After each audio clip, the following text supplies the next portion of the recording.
this night glam, go shining bright, colors dance in the night.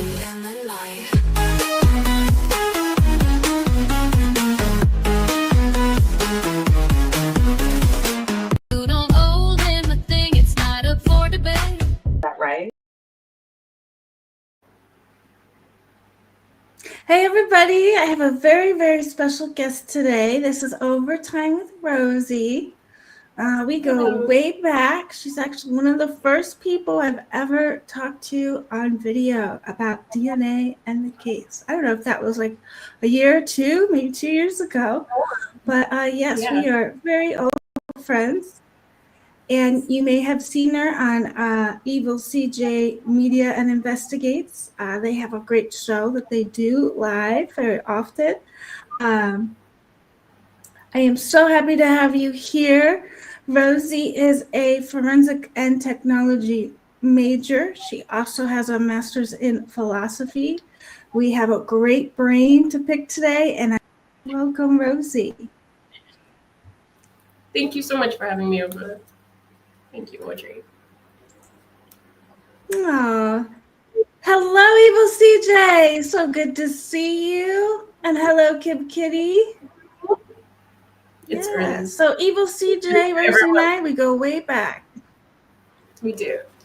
Way back. Before you had a channel as well. And I knew you'd get a channel. I knew you would.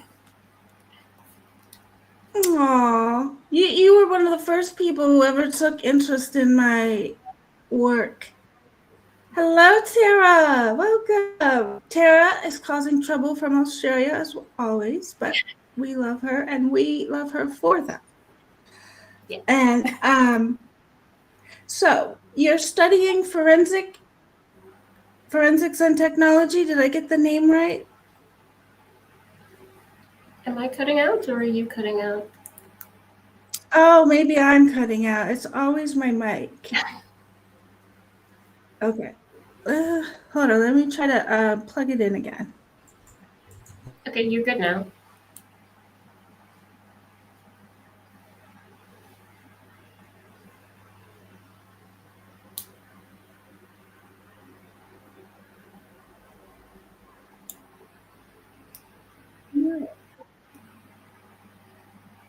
Oh, Sarah. She did. And that's Sarah. She's left for everybody. Do you hear me yet? I can't hear you yet. It sounds muffled. No. Can you hear me? Yes, you.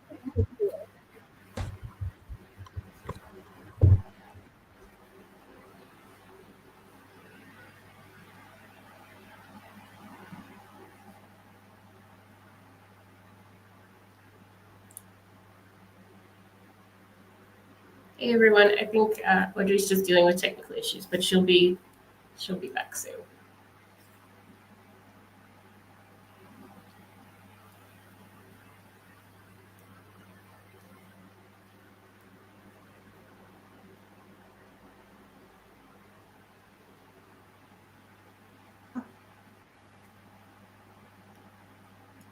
I will be back. Okay, that sounds better. No? Okay.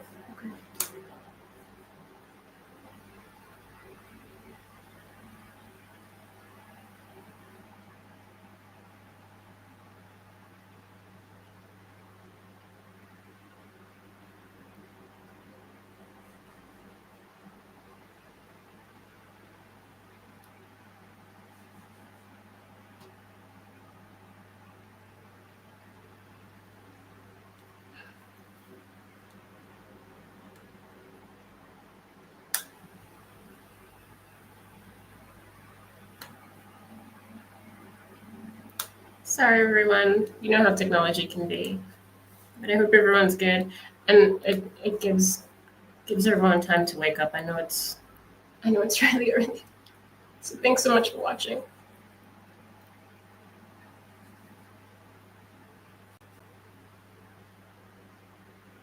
Have you guys seen the new documents? They are crazy. Hey. Hi. Good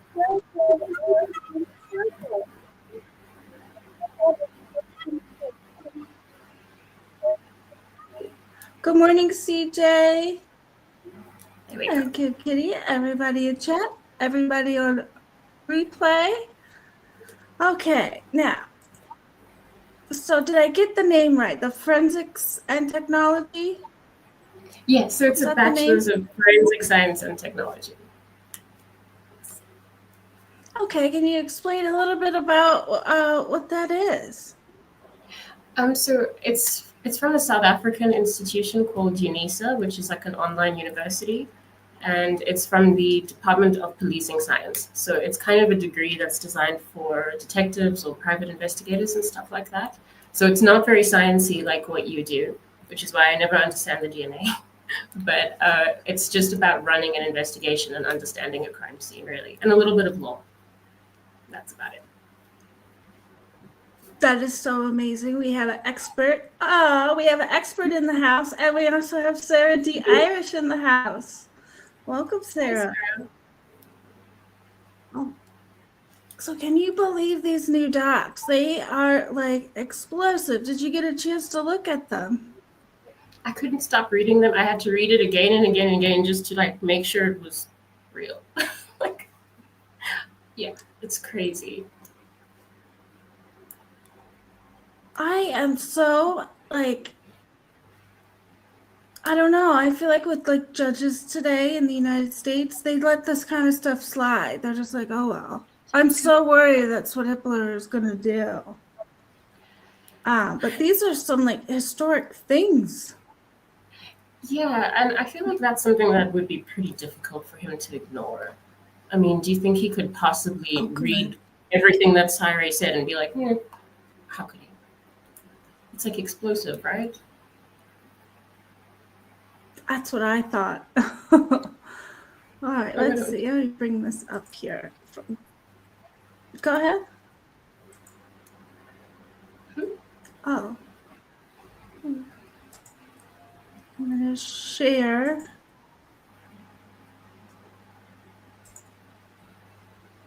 I mean, I feel like Anne and Cyril have been dropping hints about this for a while, and I know a lot of us have picked up on it, which is absolutely amazing because I know that my subscribers are very intuitive, very intelligent, and they teach me all the time. And I know that a lot of us out there knew. Hello, Echoes. Good to see you. So this one is the notice of filing affidavit in support of defendant's objection to the state's motion in limine in regards to the AT&T timing advance records. It says, comes now, Brian C. Koberger, Bythe's attorney of record, and hereby files the accompanying affidavit of Cyril in support of their objection to the state's motion in limine regarding the AT&T timing advance records filed with the court March 17, 2025. I can't believe it was that late in the game. Why? I mean, was trial so soon? Wait, that was the limine. Oh, okay. I'm sorry, go ahead. No, I was just saying, like, there's a lot of stuff that seems to be coming through quite late. It's just, like, because stuff's missing, right? True. Right. I think I got that backwards. I think the motion was filed March 17th, right? Because they still don't have the timing records, right? Probably. This affidavit is filed pursuant to the court's March 18, 2025 order denying witness testimony at the April 9th hearing, subject to the court hearing remote testimony. All right, so this is why Ann Taylor wanted him to be able to speak. And I've also heard, I don't know if it's true, that typically for these types of hearings, experts don't speak. I don't know if that's true, but I think I've heard some people saying that would be odd. But I think in this case, it would be appropriate because this is like, good morning, Miss Potts. Okay, so the first one, look, it says he's from the state of Arizona, county of Maricopa. It says, I'm an adult over the age of 18 and I have personal knowledge of the facts set forth in this affidavit. I have been working in the field of call detail records analysis for over 20 years.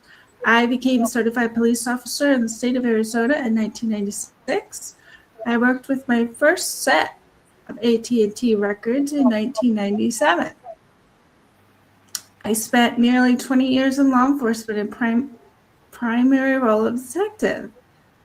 I have worked hundreds of death investigations and consulted on over 1,000 homicide cases in my career. In my role as detective, I gained extensive experience utilizing call detail records for exploiting cellular networks for investigation-related purposes. In 2014, I retired from law enforcement and started a business called ZX that created software for law enforcement to map and analyze call detail records. As part of that business, we maintained software that supported every known call detail record provided to law enforcement in the United States. To date, the system has analyzed over 3 billion calls from call detail records provided by cellular phone companies in the United States. In 2021, LexisNexis purchased ZX, and to date is still using and selling the software I created. As a result of this experience, I have worked directly with engineers at the cell phone companies for over 2 decades, and I am intimately familiar with the type of data they maintain in the normal course of business and provide to law enforcement through a legal demand process. So 2 things in there, and then I'm going to pass it over to you, Rosee.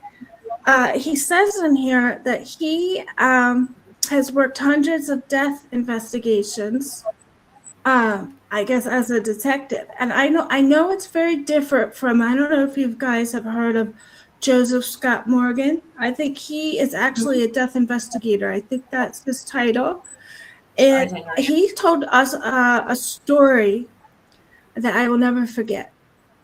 I don't remember if he was like, how old he was at the time, but he was, I think him and his wife were having drinks or, dinner, I think with 2 other couples. And that couple, the third couple they had just met, I think the house that they were visiting, that couple they knew. And they were all sitting around, and I think the couple had left that he had met that night, and then he got a call. And he gets these calls, probably like a doctor when there's a baby on the way, because you never know when death is going to happen. So he had to leave his friend's house, and he went to go on scene. And I think that the couple that he had just met died. I think it was in a car crash. How weird is that? You were just talking to these people and having fun. I don't know how many, an hour. I don't know how many, if it was minutes, probably not minutes, but maybe an hour before.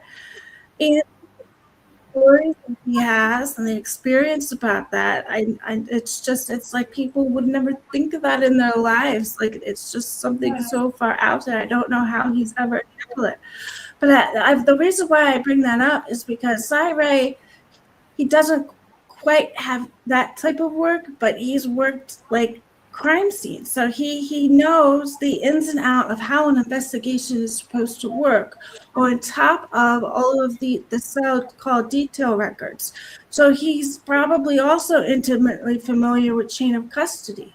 So of course, he has like 2 roles here, and he has made that very clear that and I was saying last night that Ann Taylor is absolutely amazing. She has put together a dream team of experts who are the top in their field. She has Cy. Obviously, he's like the guy who created the software and the standards and trained hundreds or thousands of officers. I would say this guy is the top in the field. Becca Barlow is absolutely amazing. I have never heard of anybody with her type of credentials. Another one, top of her field. And I've also heard that Eliza Mathis is pretty badass in federal court. So Ann Taylor has hand-selected these experts who are top in their field. And I think there are more, but those are the few I can think of off the top of my head. And, these experts they really are putting their career on the line to advocate for Brian's innocence. And that says a lot about these experts. So those are the two things I wanted to bring up in this point. Did you have anything for these, Rosee? Well, just to like add on to what you were saying, I mean, it says a lot about the experts, but it also says a lot about the case. It's like this case is something worth taking that risk for. It's not just like that they want to challenge or something. I mean, it's a collection of really amazing people. And for them to put their neck out like that, I think should in itself tell you something, at least about Brian Koberger, I think. Great point.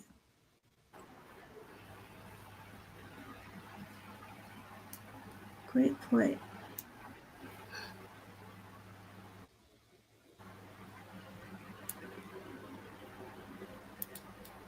Oh, apparently you have a pretty beautiful heart, Rosee. I don't know what this conversation is. CJ says, sorry for the confusion and assumptions of others who don't know you in your heart. That is so sweet. Thank you, CJ. And I would agree with whatever they're saying.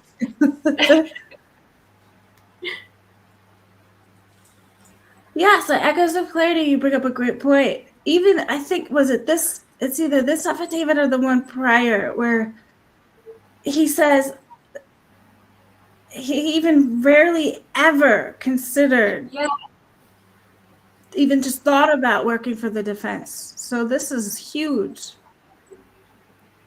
It means something. It really does. It has to. Absolutely.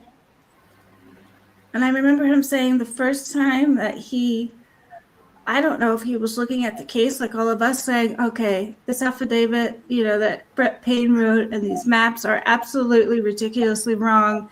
I've got to do something here. Or if he was approached, I don't know. And like how Leah Larkin is also another amazing expert. And it's so amazing how these people got together. I don't know if they contacted Anne or Anne just knows how to pick experts because she's absolutely a strategic savage. I love her so much. She's awesome. And she got a lot of criticism in the beginning, but what she's actually trying to do now is really starting to show. And I think, I just admire her more for it. I don't know about you, but the team of experts is amazing. Absolutely. And she's coping under such pressure as well. It can't be easy.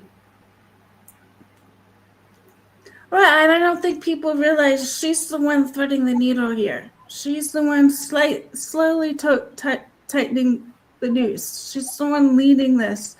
And so, yeah, things come out when they do.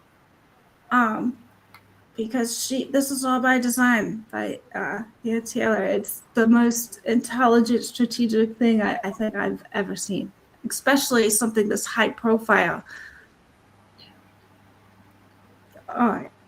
Oh, were you going to say something before we go to the next one?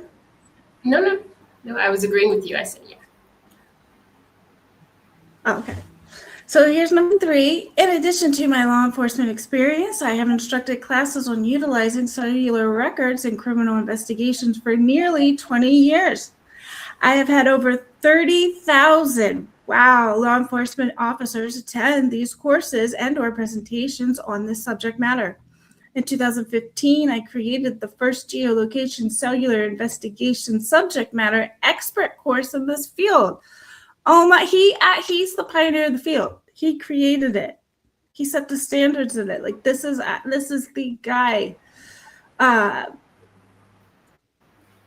Offered to state and local law enforcement officers. As a result of this work, I have established well-known and used best practices within the discipline of call detail record analysis.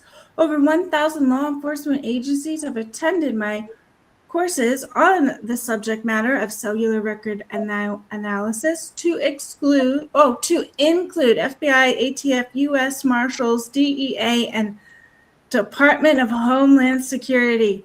Wow. And you know what? I'm sure there are... Go ahead. No, I was just like, he basically wrote the book on what they're doing, right? I mean, it doesn't get better than that.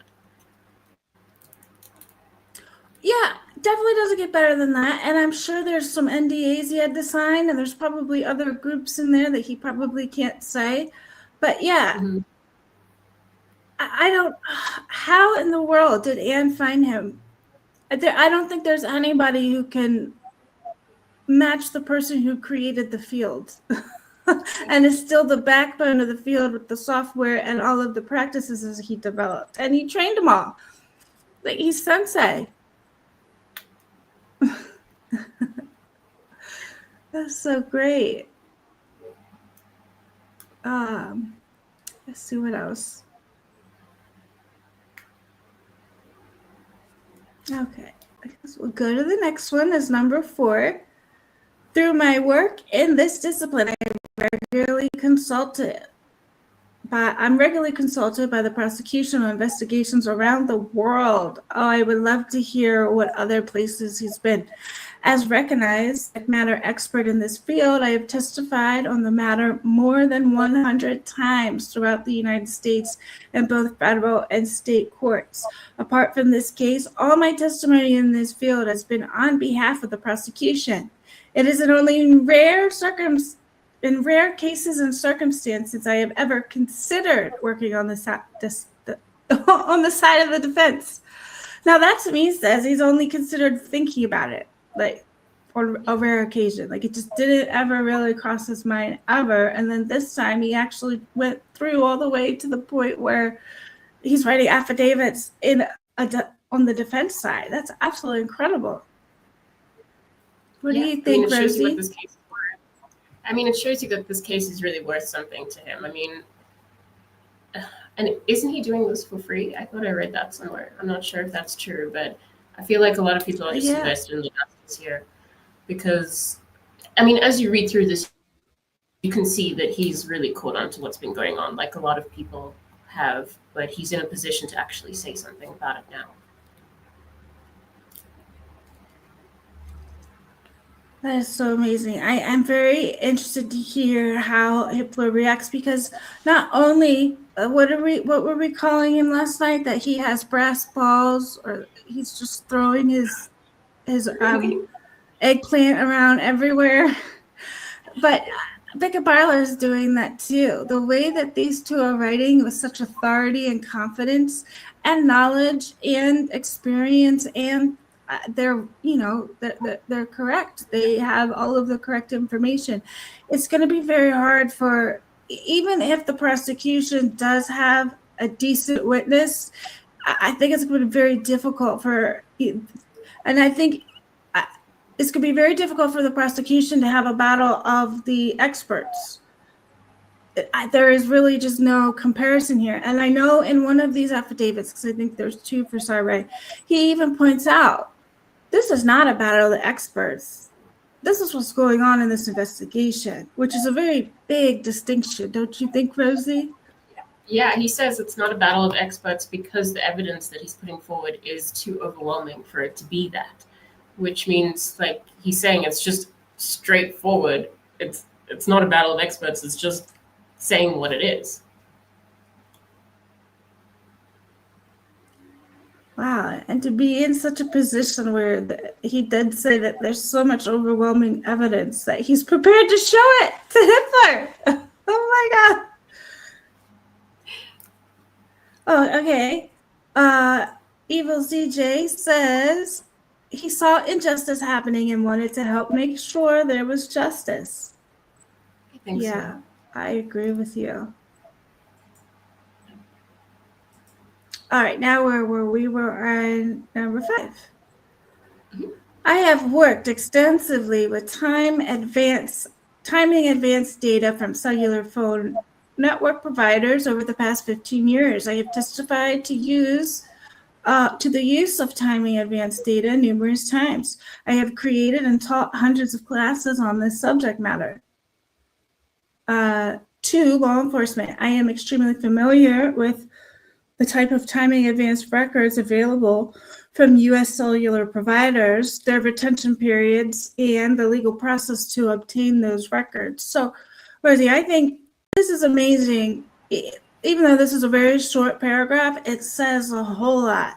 For one, he says he's already testified for the timing advanced data, but he's created and taught hundreds of classes on the timing advanced records. And the last thing I'm going to say here before I turn it over to you is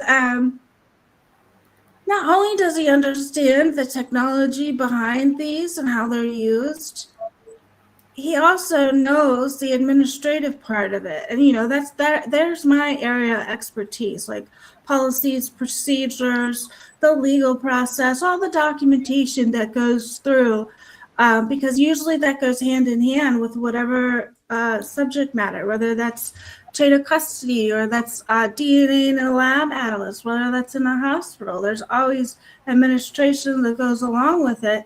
And it sounds like he knows that too, which I just think that he's just covered there's like nothing he hasn't done. What do you think, Rosee, about number 5? Yeah.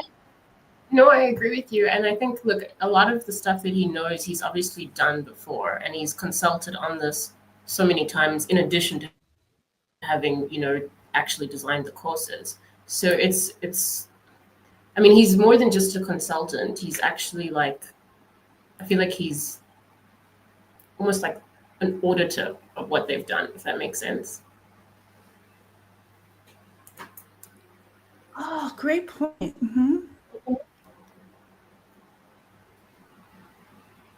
Yeah, it's almost like he's I can hear you now. You cut off for like a second or two, but I could hear you fine. Right, he's almost like a forensic accountant when it comes to this. Even though that might be the wrong term to use, you're right. He does some sort of auditing, and he would look at this like an accountant. But great point, Rosee. Oh, we have original badass. Welcome, beautiful. I'm sorry. Go ahead, Rosee. No. I was saying what you were saying. Like he's investigating an investigation. That's the best word I can think of. Absolutely. Welcome, Meg P. Oh, Echoes of Clarity has. Oh, where is it? Echoes of Clarity, where'd you go? Here you are. Echoes of Clarity says, I do not think people understand that it lied and had evidence to show BK was not at the house on the 13th. Also, all those pings and the 12 to 13 times they said was BS. Yeah. Yeah. And this is all documented. Yeah, it's unbelievable. Now we're getting to the section called timing advance. Number 1, timing advance records are maintained by cellular network providers that provide a time measurement. The time measurement refers to the amount of time it takes a radio signal to travel from a cell site to a mobile device and back to the cell site. Given this signal travels at a known constant, the speed of light, it is possible to use measurement to determine the distance the mobile phone is from a known cell site, which tells me Cy knows where Brian was, and it's not where the state said he was. What do you think, Rosee? What do you think about number 1?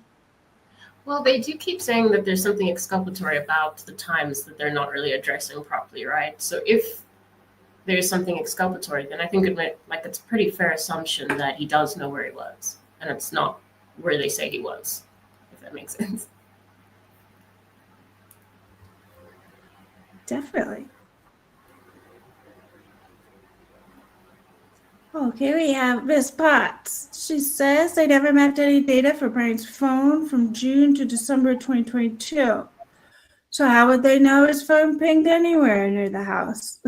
I've been saying that since, I was first on X or Twitter, that they had no idea where he was. And I always thought that Payne and his co-locators were always looking at a tower, and Brian just didn't happen to be on that tower. And apparently, Cyree knows by these timing advance records with the radio signals and the distance from the cell site to the mobile phone.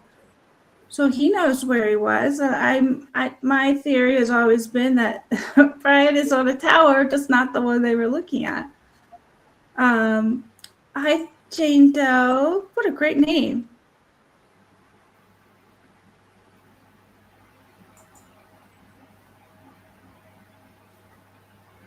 Okay, I think I got everybody. Do you have any last things to say about number one?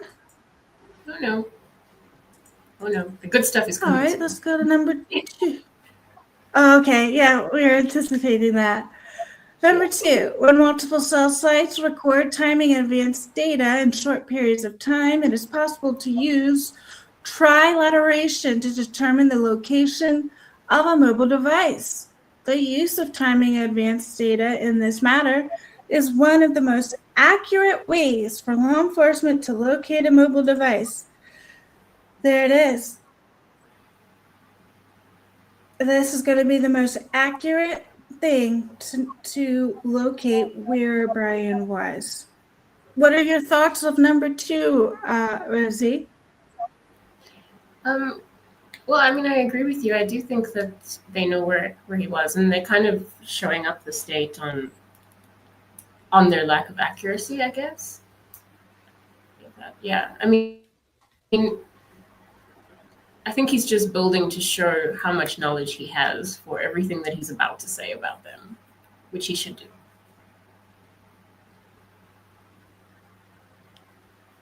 Oh, CJ Media Investigations. You should definitely subscribe to him if you haven't. He is a dear friend, and I will post his link in the description. And all of your links are already in there, Rosee. So if you want to check out Rosee, I highly recommend. She has a great YouTube channel, and she's on the Twitter streets as well. So please check her out.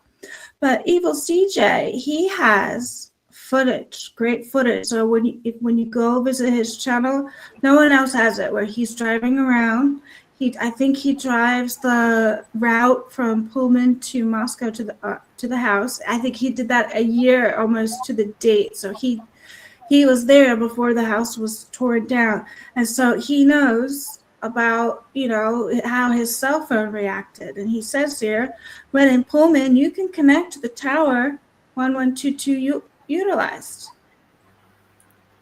That is great firsthand knowledge. We have some independent journalists here. Evil CJ does great work.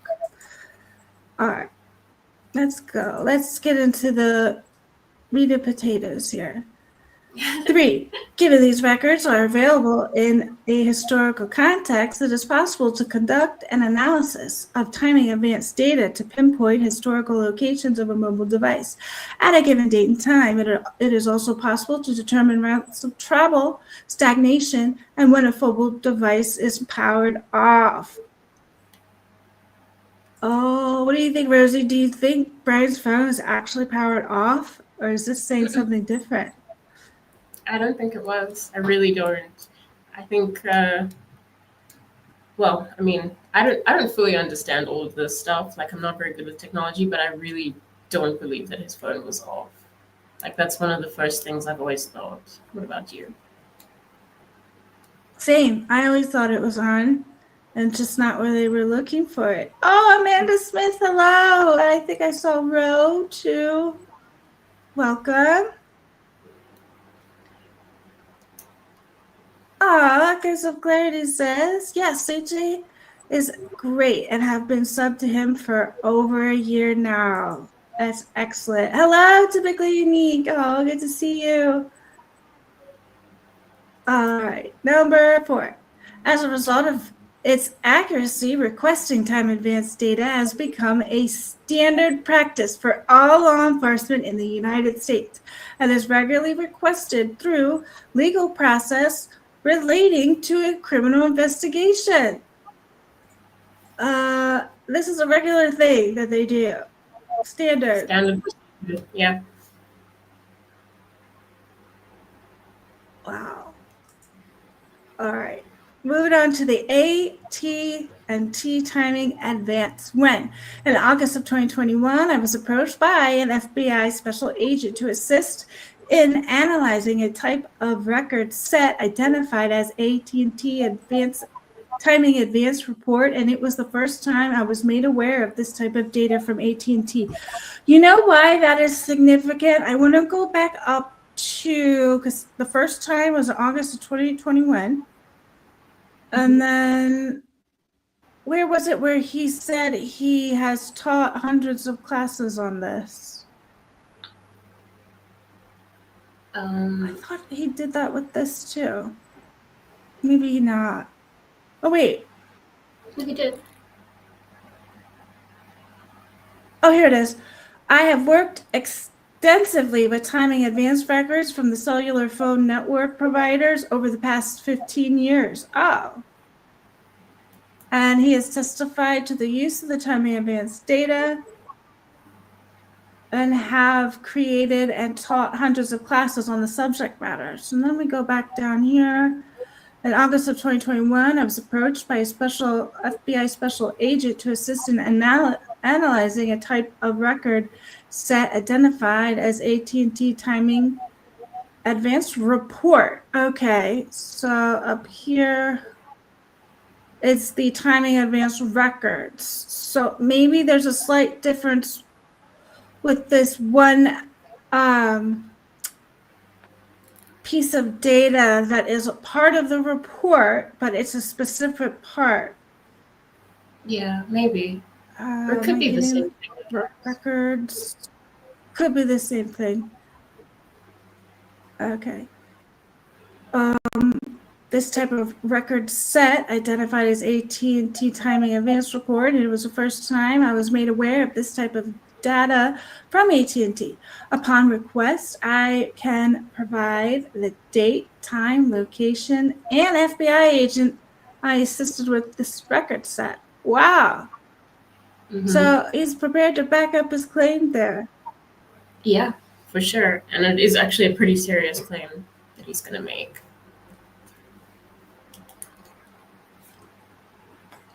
Wow. All right, number 2.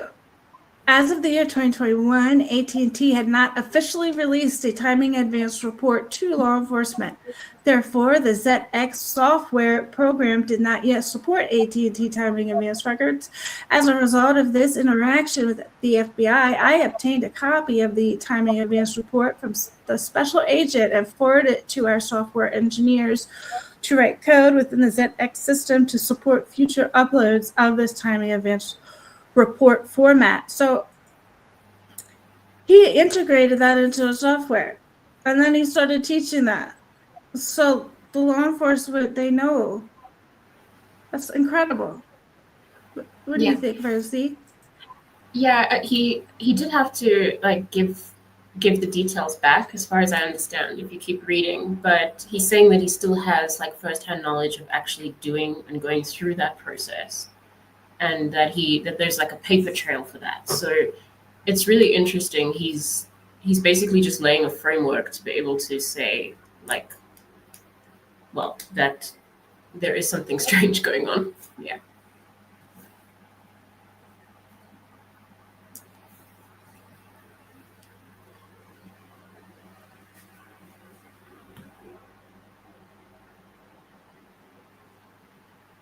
Am I cutting out? Oh, you're on mute. That's why I'm confused. Thank you. Oh my gosh. Okay. Number 3. The next day, I was informed by the special agent at the AT&T timing advance report was not supposed to be released, viewed outside the FBI, and that individual requested I return the report and not have any software developed to support the data they had shown to me. I did return the report. However, due to the interaction explained here, there is a paper trail documenting the facts of this interaction. You are so right, Rosee. He's laying the crazy, foundation right? for a bigger point. Wow. Yeah. Yes. Oh my gosh. Okay. Number 4, It's I have exciting, firsthand right? knowledge of AT.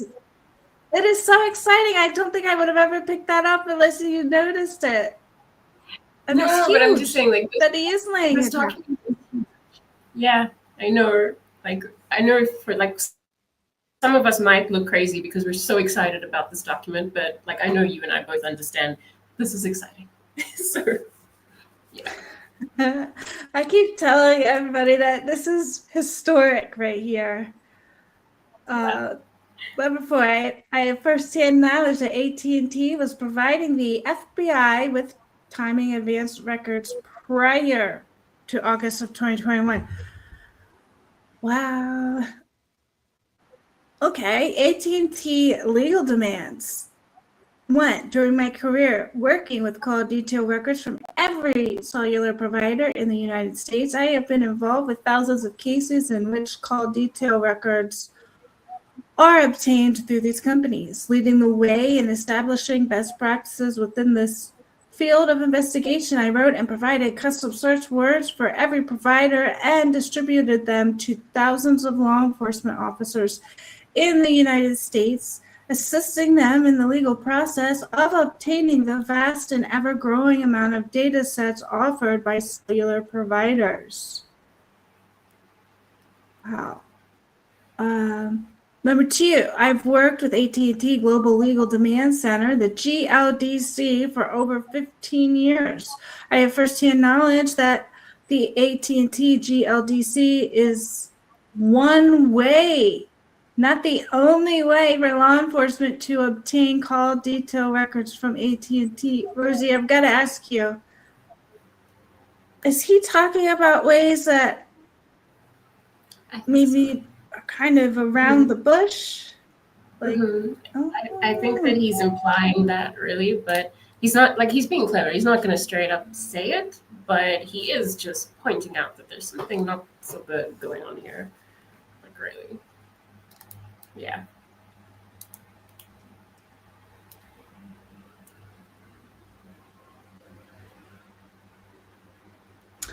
typically unique as what was Rosee right about? I missed it. She noticed in the way that this is written that Syray is laying the groundwork for something. Could you briefly explain that one more time, Rosee?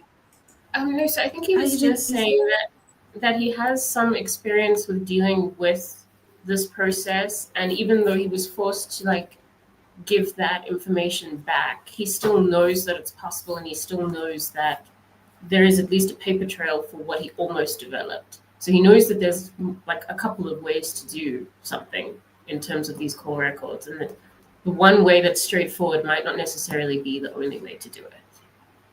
Is what he's getting at. Thank you. All right, let's go to number 4. I have firsthand knowledge that there is another way, italicized and bolded, to obtain call detail records from AT&T without going through the Global Demand Center. Oh my gosh. There it is. Okay, number 5. Over the course of many years, AT&T has had several different programs in partnership with the federal law enforcement, primarily the FBI, that allowed for call detail records to be disseminated to the FBI without going through the standard GLDC process. The first AT&T timing report 1 was presented and had a chance to review, and I was presented and had a chance to review and become familiar with in August of 2021. Was obtained from AT&T through one of these programs, not through the GLDC. Rosee, do you know what he means when he says through these programs? Is that like just like a general word, or this what he's labeling these roundabout ways? Do you know? So I think what he's referring to here is the agent who approached him, and then they had dealings with these records, and then he had to return it eventually. I think that's what he means. Possibly because it's around the same time as that when that happened. So I think he's talking about that. I don't think he's saying that he's like participated in these programs. I think. Okay.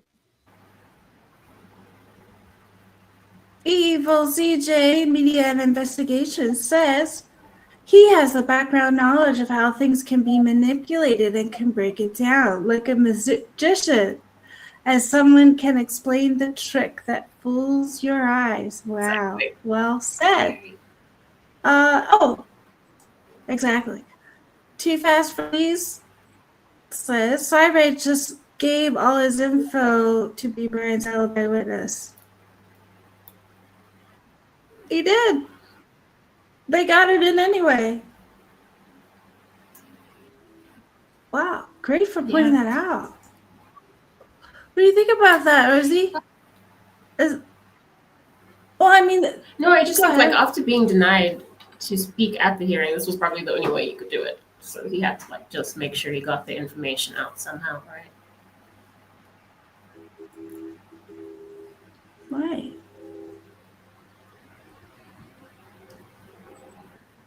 Okay, what number were we on? I have been involved in numerous investigations where AT&T call detail records were obtained through these AT&T programs outside of the GLDC. I have firsthand knowledge and experience in working with these individuals at AT&T associated with these other programs. One such individual, Boyd, manages many of the programs I am referencing. Mr. Jackson is the primary contact for the FBI when requesting records outside of the standard GLDC process. The GLDC disseminating timing advance reports. 1. The state is correct in their claim that AT&T GLDC did not provide law enforcement with AT&T timing advance reports until May of 2023. As a matter of fact, in May of 2023, the working group known as the GLDC had only begun their storage of timing advance records. The first official release of the AT&T timing advance data was not provided to law enforcement until June 15th of 2023 by the GLDC. Wait a minute. Is he saying there that the formal process is the GLDC, but it wasn't followed available until June 15th? Yeah. It just wasn't. I'm not sure, but okay. I mean, it can't be followed if it's not available. So I think he's just saying that. Okay.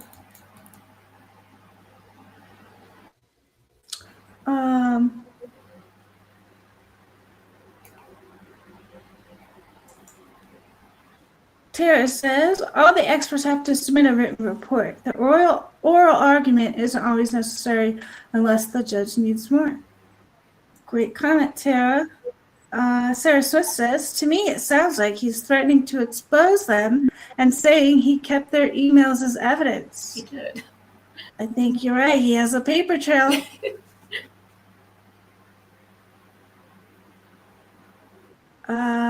Tara says, so basically the FBI got the information and the state lied. Typically, Unique says, most importantly, Cyrene knows how to catch the bad guys. Yes. All right, let's see. AT&T timing advance records in the state's prosecution. So now he's going to talk about the specific case, right? Mm-hmm. Yeah. 1. During this investigation, law enforcement obtained the following AT&T timing advance data. A.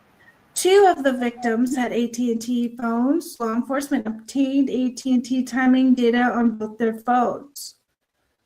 B. B. Law enforcement developed an early investigative lead in this case. That person had AT&T phone at the time of the crime. Law enforcement obtained his AT&T timing advance record. That sounds like a suspect. It does. Because he says investigative leads. Wow. Yep. C. Law enforcement also requested a tariff dump consisting of AT&T timing advance data. This request involved AT&T providing all of the connections between two specific cell sites in Moscow. During a 2-year period, the data produced was AT&T timing advance data, and in all, there were over 3,800 AT&T mobile phones identified in the timing advance tower dump data. Now, that reminds me of when Ashley Jennings let it slip that there might be 3 towers in Moscow, and Judge Shipler was like, please don't talk about things that aren't in the record. So when he said the 2 towers, I immediately went to her saying that. Isn't that incredible? There could be 3. Yeah. And I mean, like, well, this document doesn't make her look good, is all I'm going to say. But, like, honestly, I think he's just demonstrating the capability that they do have. I mean, 3,800 is a lot, isn't it? And also, is that standard? I wouldn't know. Do they do that when they're investigating a crime? Do they check like everyone that was there in a 2-hour period? I believe so. I believe it's called like geofencing. I think it was something that law enforcement has done. And I don't know if the public or lawmakers knew about it. And I don't know if it still is, but it was a hot debate whether they were allowed to do that or not. Yeah. And I think they have to have special warrants for it as well, if I'm remembering correctly. Okay. I think I have an article on my Twitter. My Twitter is just an archive of everything that we've all learned, all of us together. So if you go to my Twitter on the search bar and just type in some keywords, a document will probably pop up. And I think that one is actually on there. I'll have to find it for you guys. That would be a very interesting article to go over sometime after reading all this. Yeah, great point, Rosee.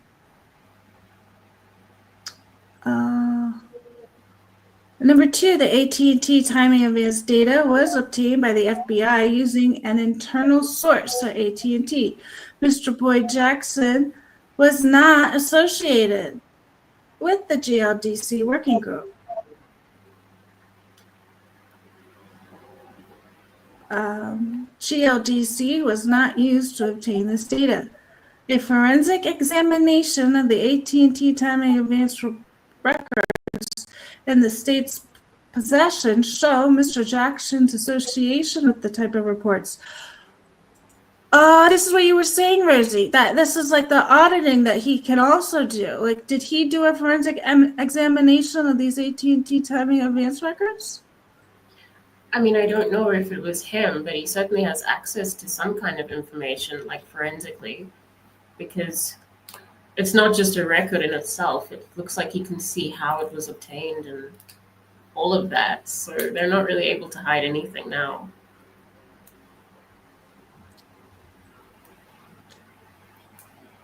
Oh, okay, so Amanda Smith says I didn't follow the standard process. Typically Unique says he's also saying he knows the sneaky ways they go about getting stuff, setting up BICA for the DNA boom, I hope. Oh, I didn't see that coming. Rosee, you were shaking your head. Do you think that they're also setting up BICA for a boom? I think so. Well, I mean, it seems to just be a theme with everything, right? Like the state did everything the same way. Yeah.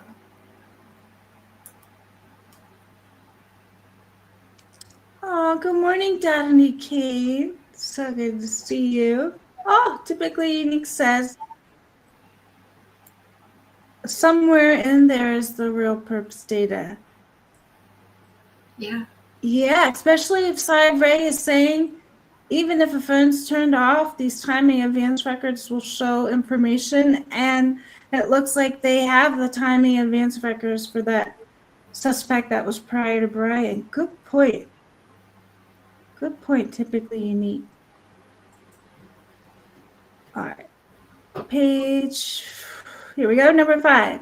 There is work product in the state's possession created by the FBI showing the AT&T timing advance data was not only obtained but regularly referenced and used in the course of this investigation.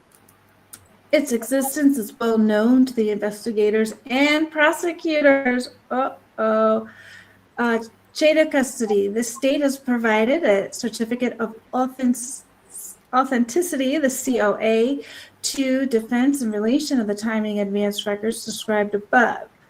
The COA was created in April of 2024 and issued by the director of the GLDC, Stephen Gordon. Have we seen that name, Stephen Gordon? For some reason, that looks familiar. Yeah, so it was in one of the earlier documents. They attached the certificate of authenticity, and you could see his signature on it. And he had like an affidavit attached. Okay, so that's why it looks familiar. Okay. I have previously worked, and I am familiar with Mr. Gordon. The COA specifically states, I am qualified to authenticate the records attached here too because I am familiar with how the records were created, managed, stored, and retrieved. I have personal knowledge in the event Mr. Gordon was required to testify. He would clarify that prior to May of 2023, neither he nor the AT&T GLDC working group was involved with the AT&T timing advance records. 5, additionally, there is forensic evidence contained within the records that indicate they were not produced by AT&T GLDC, nor were they produced in the year 2024. Ooh. It's crazy. Yeah. So that to me says they were produced prior to 2024, that they've had it. Mm-hmm. In reviewing this data, I contacted and communicated with Mr. Gordon to clarify the chain of custody related to those records. Mr. Gordon at AT&T Legal Representative informed me that Mr. Gordon would not be the individual to certify these records if required to do so, despite issuing the COA. In my review of this information, there is evidence to suggest the chain of custody involving these records and COA were produced well outside of AT&T's normal practice. There is missing information and data associated with this request. The prosecutor's prior claims that the AT&T timing advance data did not exist in 2022 further complicates the issue. It is my expert opinion that any testimony proffered on behalf of the FBI or AT&T on this matter would clearly reveal these issues. Oh my gosh, that's quite a claim. Yeah, and I mean he's not done. He's really not. Okay. Evidence in direct contradiction to the state's motion. Well, here we go. Miss Prosecutorial misconduct herself is coming up. In my review of this investigation, I have read numerous emails sent and received by law enforcement pertaining to their investigation. On one such email dated 11/15/2022. Oh my gosh, Rosee, I have to tell you, when I read that date, my heart sank. What, is that 2 days after the 11/15/22? 2 days after, it looks like they may have had these records. Oh my God. One such email dated 11/15/2022 was sent to Prosecutor Hushley Jennings at her Latah County government email address. Oh, and he also had to put in there it was her government email address. All right. This email from Moscow Detective Lawrence Mowry, the email is informing Mrs. Jennings of Detective Mowry's recent contact with FBI Agent Balance.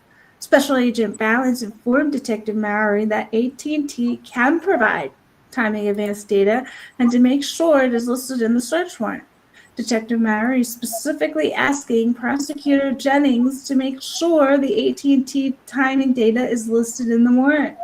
prior to the report ever being distributed by working group known as GLDC. Uh-oh. Yeah. Like, I mean, he's like you say, he's alleging some pretty serious things. And they're probably true. Yeah. Yeah. Mrs. Jennings did respond to Detective Mowry's email inquiring on the specific verbiage needed to obtain AT&T timing advance. This email is abundantly clear evidence that Mrs. Jennings was not only aware of the existence of AT&T timing advance in 2022, but also shows her intention to obtain it through legal process from AT&T. Yeah. So she's been She was involved aware. the whole time. Completely aware. Yeah. Did you expect that from her? No, I didn't actually. Did you? No, I didn't think. No, like I don't know why I'm surprised, but I actually kind of am. I don't know why. I didn't think it would be that direct. If you know what I mean.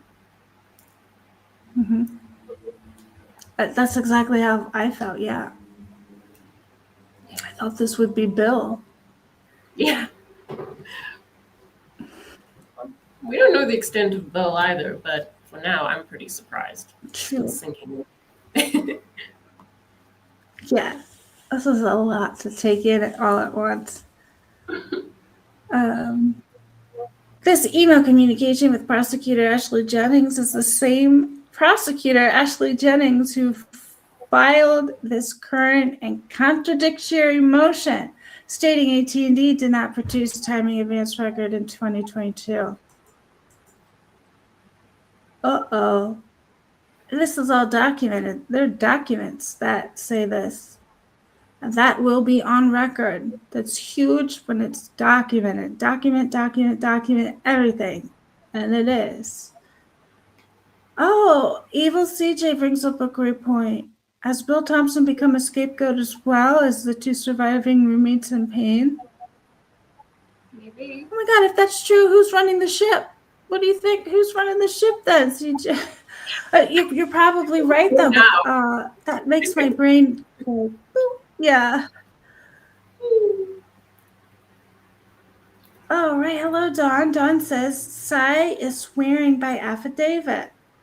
Yeah, he is. Oh, typically Unique says, I was just thinking that CJ, I thought Bill would be the one unless he put Ashley up to it.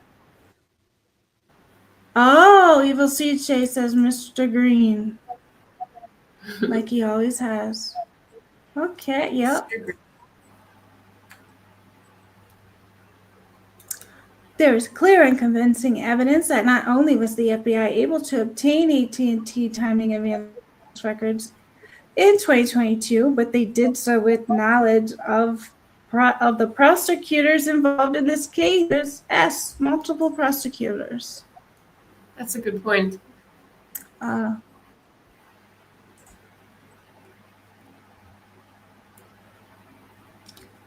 I'm sorry, I think there's a delay, so please just talk over me if you've got something to say. I keep feeling like I'm talking over you, so I'm so sorry. Just jump.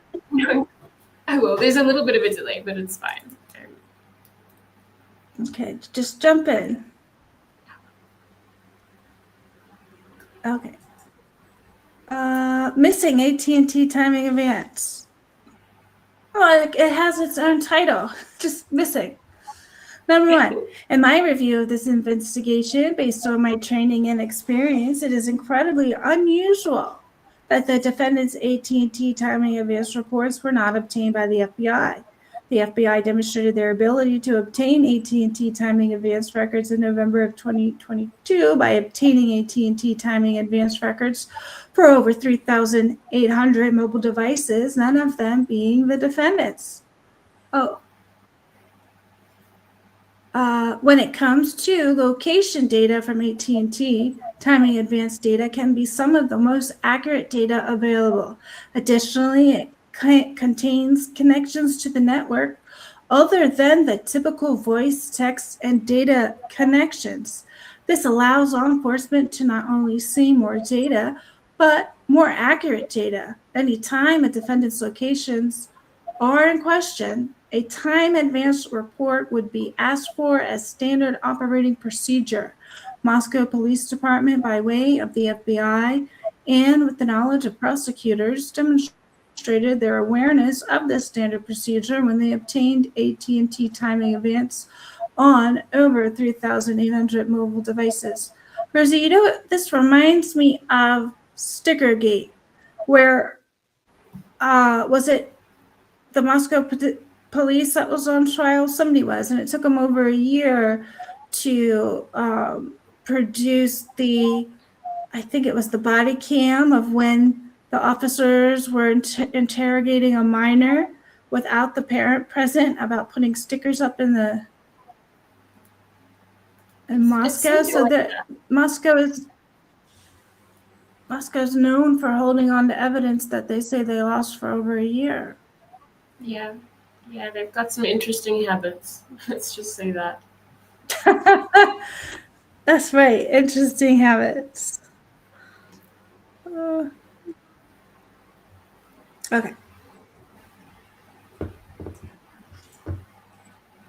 Number 4, when detectives and prosecutors requested and served 2 different search words to AT&T on the defendant's AT&T account, they requested the exact same timing advanced data they previously did when they obtained timing advanced data from AT&T on over 3,800 mobile devices.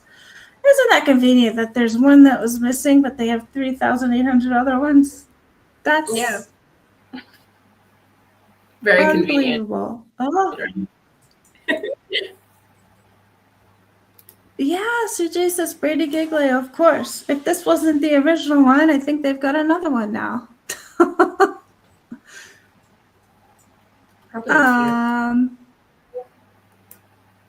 Oh my gosh. Definitely a few. There is no difference in the verbiage. Oh, they also maintain the same process in utilizing the FBI to serve individuals that produced AT&T timing advance. Wait a minute. To serve the legal demands on AT&T.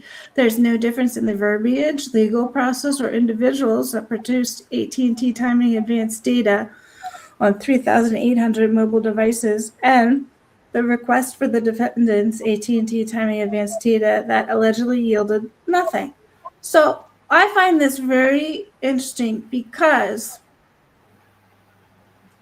the same template, the same document, I guess it's the search word, or all of them would have the same verbiage, the same legal process, and or the individuals that produce them. So this is a streamlined process that they have. Yeah. They're very familiar with how to do it. It shouldn't be something that's suddenly too difficult or they suddenly can't do it. Like, there's literally no excuse. Like, none.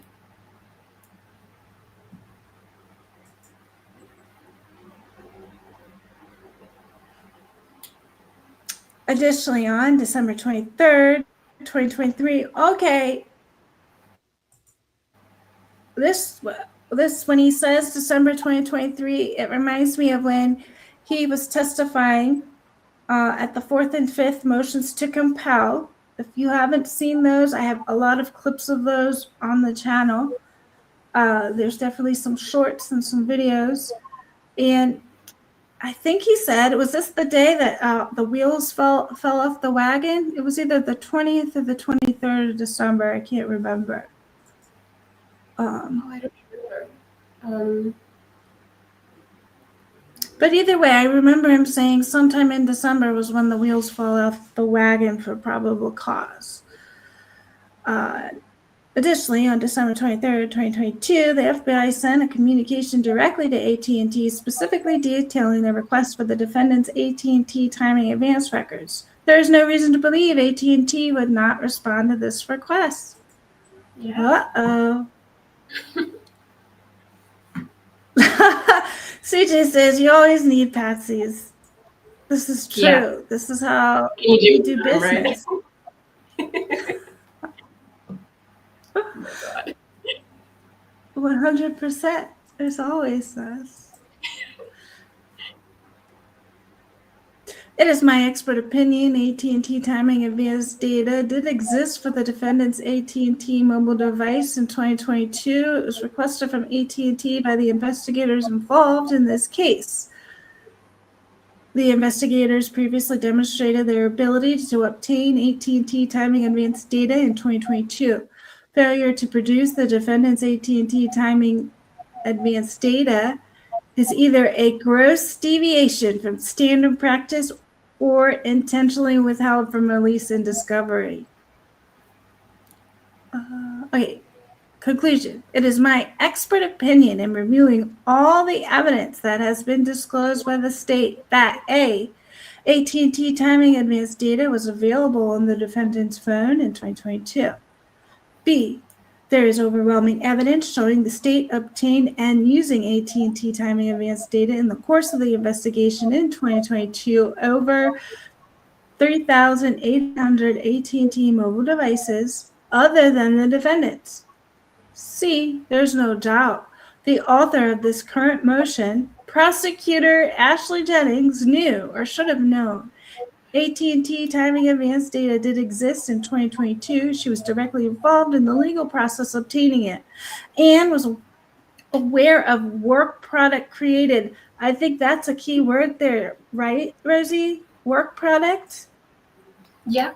I mean, I didn't notice that like as quickly as you did, but it is because everything that, like, what do they call it? Fruit of the poisonous tree. Like everything that came from it is just like a problem, and she's well aware of the entire work product and how it was compiled. Yeah. Oh, Cherry, welcome. Okay. Work product. Permit to further investigate. Okay, so let's read that again because this is really, really important. There is no doubt the author of this current motion, prosecutor Ashley Jennings, knew or should have known AT&T timing advanced data did exist in 2022. She was directly involved in the legal process obtaining it and was aware of work product created from it to further the investigation. The current motion is deliberate misrepresentation to the court to further conceal false statements used to obtain probable cause against the defendant and conceal exculpatory evidence from discovery. Oh my gosh, Rosee. So, like, how significant is that? Is somebody like Sairae is just outright stating it's a deliberate misrepresentation to the court. Right. So, I mean, like, if he's ignored after this, then I just don't even know what to say because, like I was saying, I don't understand how this cannot be addressed now. Like, it almost feels like there shouldn't even be like trial proceedings until all of this is looked at. Like, I'm really excited to know what they do with this because, I mean, he was already denied for the hearing in April. Do you think that they would really ignore this? I don't know. I really hope not, though.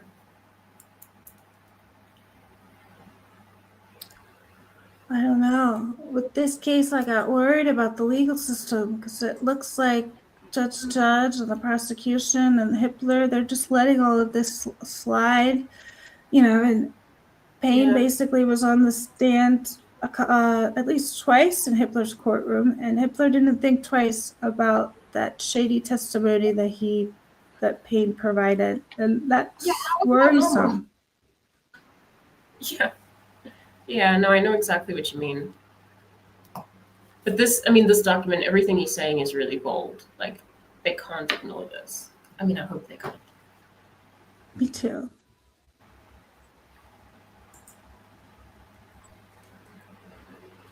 All right, it says number 2, I'm prepared to provide witness testimony and relevant exhibits to support all my opinions contained in this affidavit. It is my belief this evidence is beyond clear and convincing and will be supported by any competent expert in the field who reviews all the data. This is not a battle of the experts. The evidence supporting the opinions in this affidavit is overwhelming. I think that is a key phrase to put in there, that this is not a battle of the experts. It does, like, well, to what you were saying, Rosee, that leaves little room for Hitler to respond in that way. And we know he's responded in a similar way before, where he's just like, that's for cross-examination. I feel like this is in that same vein that Hitler would say, well, let the experts battle it out. But Syre is basically saying, you're not getting out of that one because this is not what's happening. And there's supporting evidence, which I believe is documentation. Documentation is some of the most important evidence. It's not like how when the state is trying to paint this picture of this sheath purchase, if they had a receipt, they would show it. I think going around Twitter, they have a receipt of Kaylee's receipt from the Corner Club. And it's visible, and it's documented, and it's submitted to the docket. So if they had a receipt for the sheath, the knife, and the sharpener, that would be submitted right along with that. We would be able to see in black and white that it was ordered. It's not. They have two experts. One of them, I think, is Special Agent Douglas. The other one is Mr. Cox. I think he's an attorney, but he also works at maybe Amazon. He's going to talk about clicks. So they have to paint this picture because they don't have the supporting evidence, which means they don't have the hard black and white evidence. They don't have the paper trail. So they're going to try to say, in my expert opinion, the people who usually click on this stuff, they exhibit this type of behavior, and it's likely that these things were clicked or looked at. And we have probably some things over here that says maybe they ordered something differently, something different but related. So it's easy to assume that these purchases were also made. I just feel like they have to paint a picture, and that the evidence there is just not there. That hard evidence isn't, where Syre is saying directly, I have it. I have the black and white of this. What do you think about that, Rosee? I really agree with you, because I think one of the main things about this case is, like, a lot of people, I'm sure like a lot of people will come to you and be like, but how do you know that they don't have something? And BK is guilty. We're not seeing it. And from the very beginning, like, a lot of us have thought that if that is the case, why not just show it straightforward and just let it be that information in and of itself? It's like everything that they've done in this case, they've had to get creative with, whether it's the DNA, whether it's, things pertaining to his phone. Like, nothing is just a straightforward piece of evidence. And that, like, I agree with you, that's something that Syre is offering here. Whereas with them, like, there's, like, what have they said this entire time that's just simple, straightforward? Like, everything comes with a story. Have you not, like, that's one of the main things that makes people think that Brian Koberger might be innocent. It's not even anything to do with him. It's just that the investigation and the way that it looks is so abnormal. So I think that is what he's trying to highlight here as well. I agree with you. Everything has to be explained away by them because they don't have direct evidence. And I was saying earlier on Twitter that when there's this many odd things going on, this many inconsistencies, it usually means the person is innocent. Now, and I know there's people who think that law enforcement is infallible. So you would think that those people would also think that if there was evidence to be found, the infallible law enforcement would find it. They're not doing that in this case. Because they can say all they want on the mainstream media, the legacy media, which is very different than the independent, amazing media that we have. We have an amazing but these legacy media, especially this campaign, if they're part of that campaign machine, that smear campaign, that just because people hear it on there, they already associate it with fact. But there's a lot of linguistic programming that goes into that, and they repeat things over and over.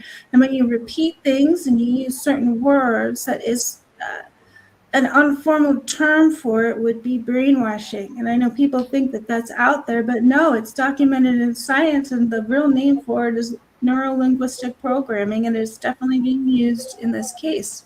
Have you ever come across neurolinguistic programming in your studies or in your personal research? No, I mean, I haven't actually heard that word before, but I think, look, I mean, I understand what you mean. And I think that it's like, I think this is the first case where it's become so blatant, especially like if you look at these documents that are like for us are so groundbreaking.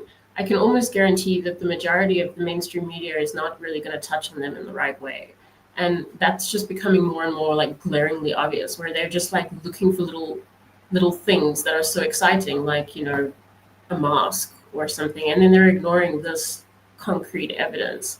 I think that the media has really been harmful in this, and maybe they've been harmful in like a lot of cases, but this is the one where it's just becoming really noticeable.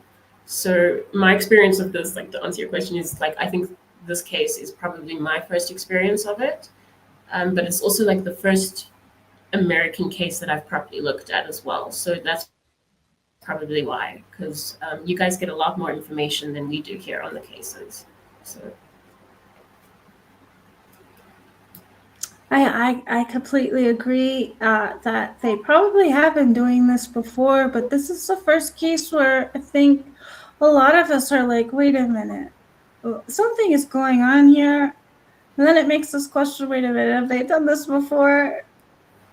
And I think anytime the media has to push something so hard, I think we should question why they're doing that. Yeah. I think it's a telltale sign of one of these campaigns. Well, let's get to the finale here, number 3. This last bit here.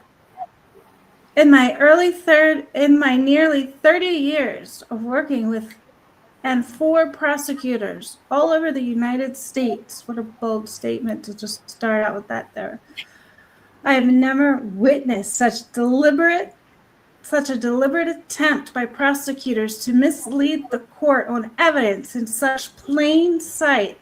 Anyone making such a claim would have to believe the court is incapable of reviewing physical evidence in possession of the state and defense. It raises to a level beyond a simple miscommunication or oversight, and is clear and intentional misrepresentation in the hopes to conceal something much larger. I respectfully request the court to give this affidavit the due attention it deserves and explore these issues further. Rosee, tell me, what's going on there? What about number 3? What are your thoughts? That was beautiful, though. No, I mean, that was beautiful. I mean, I really like that he's also adding in there just like the reinforcement that if you think this is a mistake, please look at it properly, because there's no way that this much of this can be a mistake.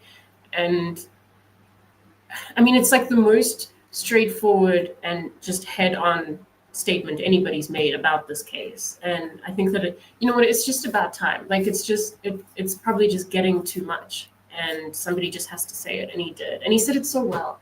Like, what do you think? It is worded boldly, confidently, and backed up by physical records.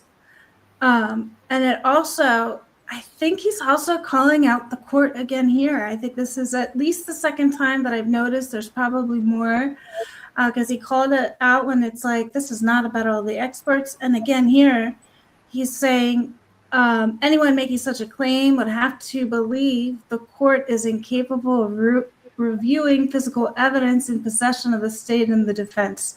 I think that's a direct dig at Hitler. Do you, or am I overreading it? No, you're not, because I think he's really saying like. Uh-oh, I don't think I can hear you. Did my mic? Maybe did my ears go out? Can everyone hear me?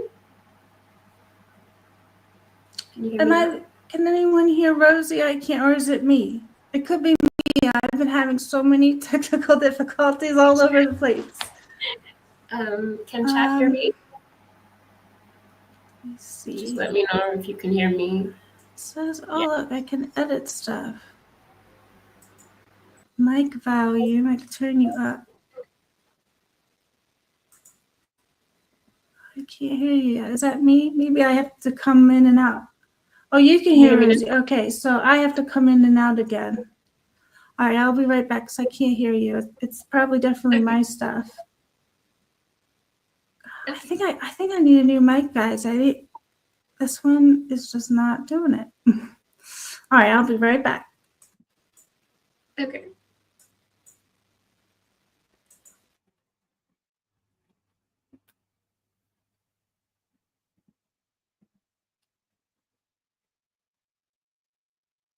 Can hear us both? Okay. Yeah, I think it's just that Audrey couldn't hear me, but she'll be back in a moment. That usually fixes it for some reason. And she said she maybe needs a new mic. So I'm sure she won't be long. I hope you're all good though.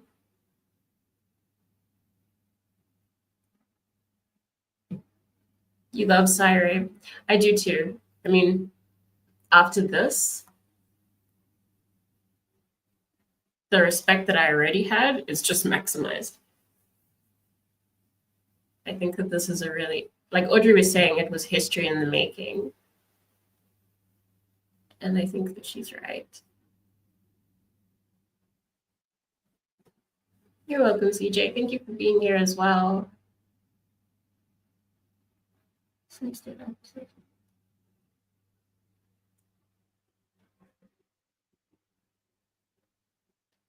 Yeah, I mean, he probably will be famous after this case, Amanda.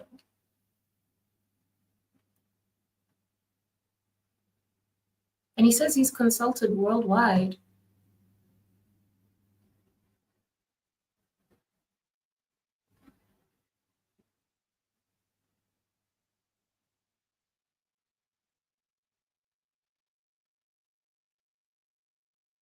I think he is stating that the prosecution thinks that the judge is incapable of understanding what they are doing in hiding evidence. I think that is part of what he's saying. I think with that statement that Audrey highlighted, I think what he's saying is just kind of like, maybe he's like testing them as well to see like, don't be fooled by this. But at the same time, he's saying, you know, it's blatantly clear. Can you hear me now? Yeah, I was chatting with Chad. Can you hear me? Good. Yes, I think I gotta break down and get a new mic. Thank you for holding down the fort here, Rosee. I'm sorry about that. No, that's fine.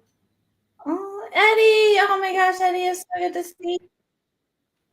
Eddie says this is strong language towards the court. This is proof for us all to know that the defense knows, that judge knows about Brian's innocence and the state's corruption. It is a warning shot fired. Really? Well, I mean, I guess Hitler has had to have looked at the evidence, right? Right. And that was. Would he be able to see something like that from the? Well, sorry. No, I just think, well, he's probably like presented either sides of stuff, but I think that, and that was really well said, like what I was trying to say before, but it wasn't coming out as well as that, is that I think that a lot of the statements that are in here are just saying like, we kind of have a spotlight on you as the defense as well, but maybe not that threatening, but kind of more subtle, just saying, like, you have to see this, and if you don't, we're going to have to question why not, in a way, I think. Yeah. So that is a dig to the judge too when he says the court. Oh, that is just so amazing.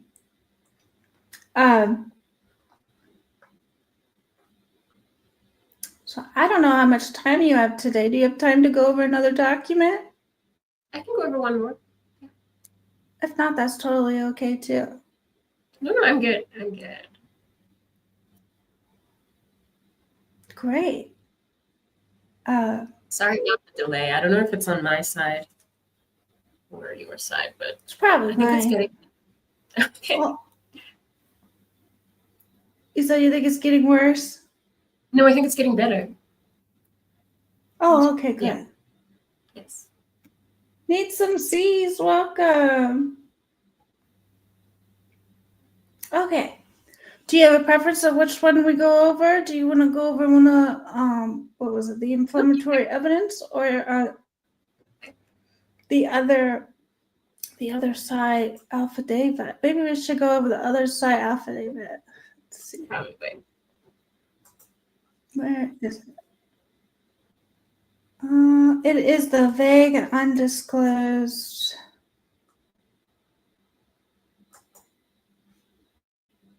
Okay. I can zoom in a little bit here so I can see. All right, so this one, it's a little shorter. This is notice of filing affidavit in support of the defense motion in limine number 2, vague and undisclosed expert testimony. Comes now, Brian C. Koberger, by through his attorneys of record, and hereby files the accompanying affidavit of Ray in support of their motion in limine number 2 regarding vague and undisclosed expert testimony, filed with the court February 24, 2025, and their reply to the state's response to the defendant motion in limine number 2, vague and undisclosed expert testimony filed with the court on March 24th, 2025. This affidavit is pursuant to the court's March 18th, 2025 order denying witness testimony at the April 9th, 2025 hearing, subject to court hearing remote testimony. Oh, I think I get that now. I don't know if that was written in the other one, but did you say that they would have to file? I think Tara and you, Rosie, were saying that they had to file this anyway, right? This isn't just because you denied the testimony, we're going to file it now, but it was just regular protocol. Okay. That wasn't me. That's I don't know. Tara.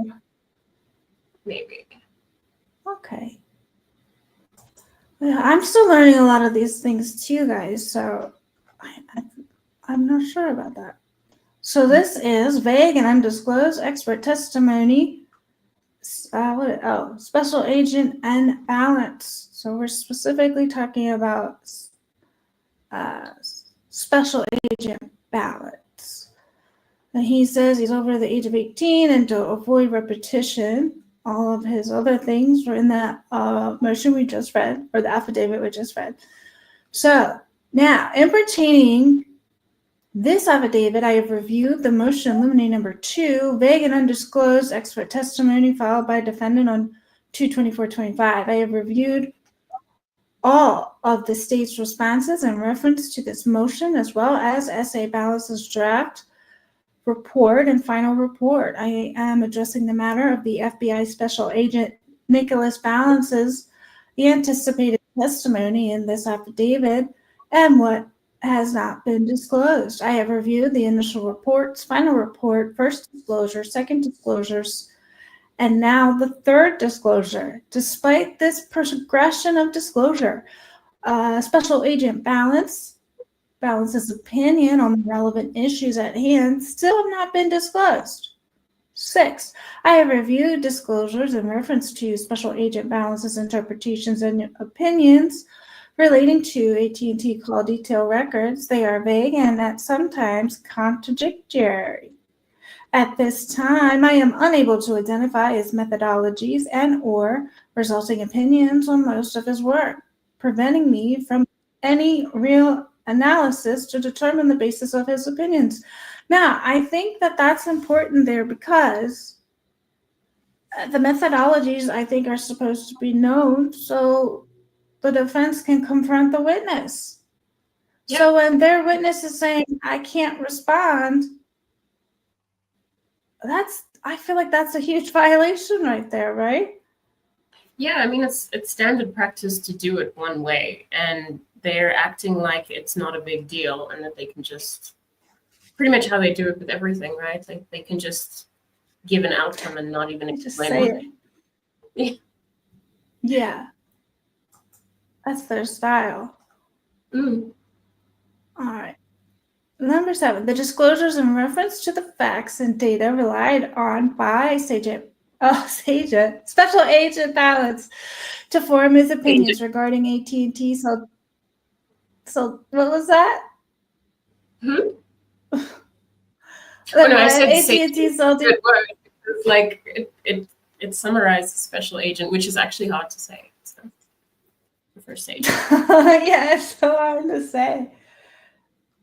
Well, it just says, I'd love to know what Ms. Taylor's thoughts are about denying witness testimony of witnesses, Cy Ray and David Howe, at the April 9th hearing. It is a calculated, underhanded move. Make no mistake. Thank you. That's a great comment. Yeah. All right. Number 7, the disclosures in reference to the facts and data relied on by Special Agent Balance to form his opinion regarding AT&T cell detail records are conflicting and void of substance. Ooh, that sounds like what Becca Barlow says. The state's theory of the case is not based in science. You're just void of substance. This work does not contain this methodology. No, sorry. I just said he's not holding back at all. Yeah. I love it. He's saying what he's saying. Bring it.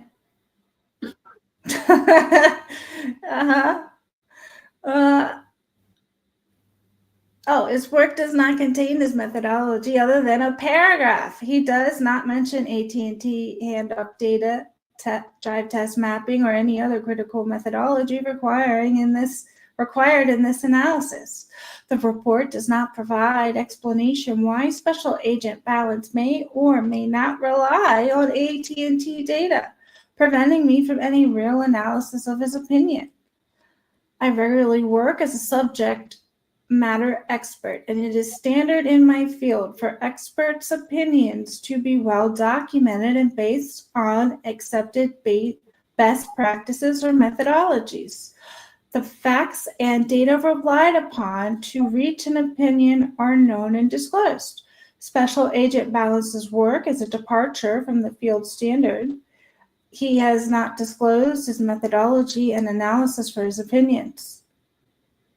You know, that makes me think, because Cy Ray made a point to say he's worked with FBI, U.S. Marshals, the DEA, and the Department of Homeland Security. So the prosecution, I don't think, can say, well, you know, these are investigative techniques. I don't think they can say that now that Cy Ray said, no, I work with all of them, so I know. Yeah, and I think he's just trying. Go ahead. Like he knows, he's like well aware of what's normal, and there's no ways that they can use the excuse, which maybe they've gotten away with before, of saying, well, that's just kind of how we do it, and it's just a different way. It's okay. It's not so bad. It's fine. We do it all the time. Like he's saying, I've seen it all, and you're doing it wrong. Something's not normal, and there can probably be some small deviations in how things are done, but not to the extent that he's pointing out. Definitely not.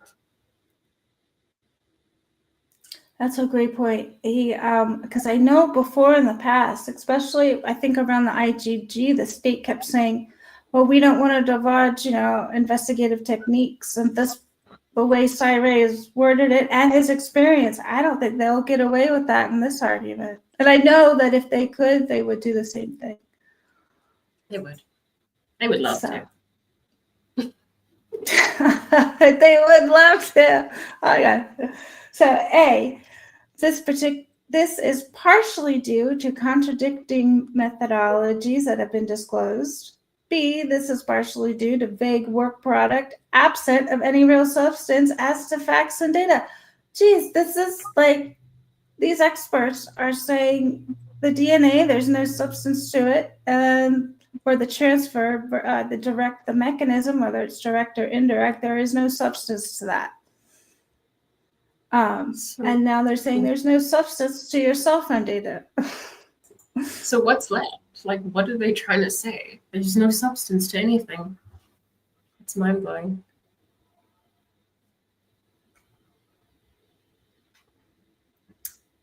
That's it. And there's really no substance to the car because it's documented throughout the investigation, whether I think it's emails or whatever type of communications that was disclosed to the defense. There's a question that it could be at least three or different vehicles. There was the Nissan Sentra, the 2011 to 2013 Elantra. Of course, they're claiming it's the 2015, but then the pictures that we've seen, it's not identifiable. And even I think the FBI, I don't think they have a good idea of what it is either. I think in one of,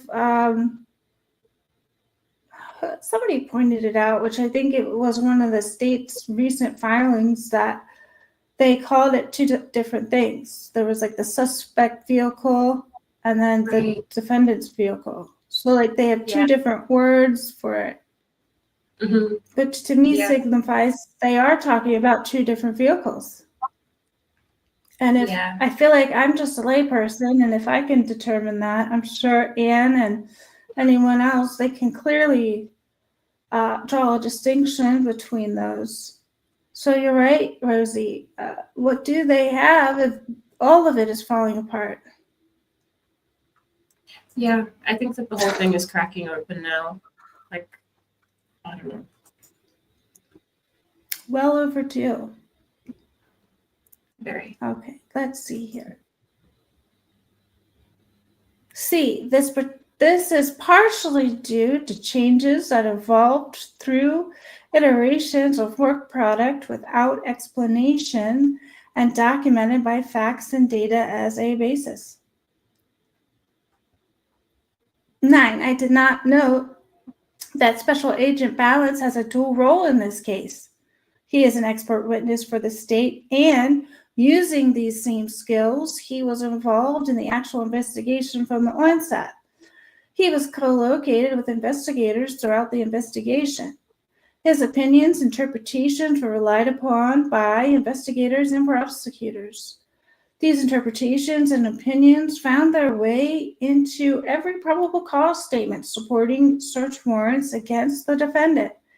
He is referenced in nearly every search warrant issued. His opinions and interpretations were an integral piece of building probable cause against the defendant. So, Rosee, I'm interested. Now, what do you think?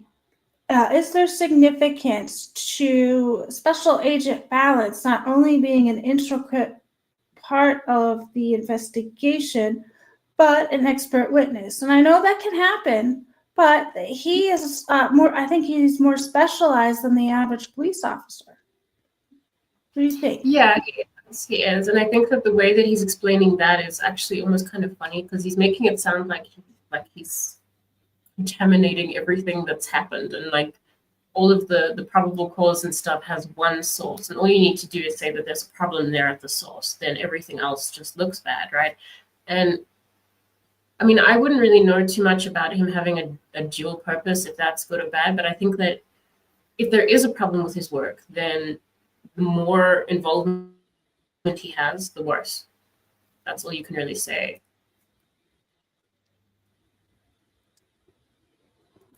That is so great. I so love that you're so good at like philosophy and picking out these concepts. It's really fascinating to get your thoughts on all of these things. It's very enjoyable. Thank you so much for Thank you too. providing us with your insight. That's awesome. So, don't hold back on that. We all want to hear it. Unfortunately, most of his opinions and interpretations provided to investigators and prosecutors are not supported by the evidence in this case. Wow. How is that, Rosee, that this former investigator, former detective or death investigator, and expert who created the field is calling out a special agent and saying, your opinions are not supported by any of the evidence in this case? How significant is that? Well, I mean, I think it's pretty unusual. I mean, I would imagine it's pretty unusual, but it's also like really hugely significant because especially if you like look at the credentials that he's put in, he's not just anybody saying this. So if he really can't make sense of what this special agent is actually trying to say, then who on earth can? And I don't know. It just feels like special agent balance has been proper caught out now. It is significant. It has to be. You're right. Because, since, Sai is like, the godfather of this field and this entire process, how would the state ever be able to come back? Like, there's very little room for any response here. I mean, they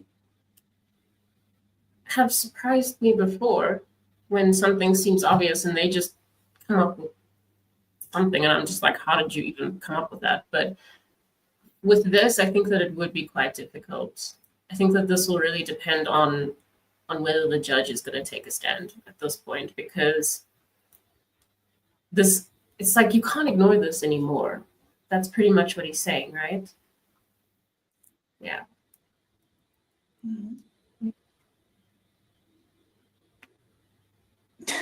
What's CJ saying here?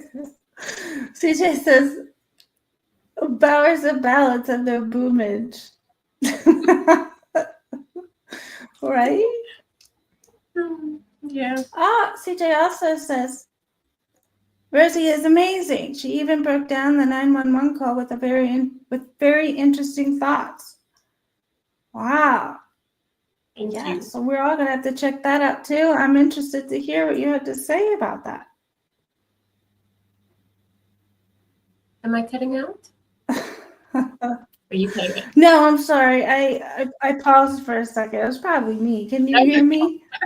I can hear you now. It went away for a little bit. So, like, when there's like a little spinny circle on the screen for a second, and then I never know if it's me.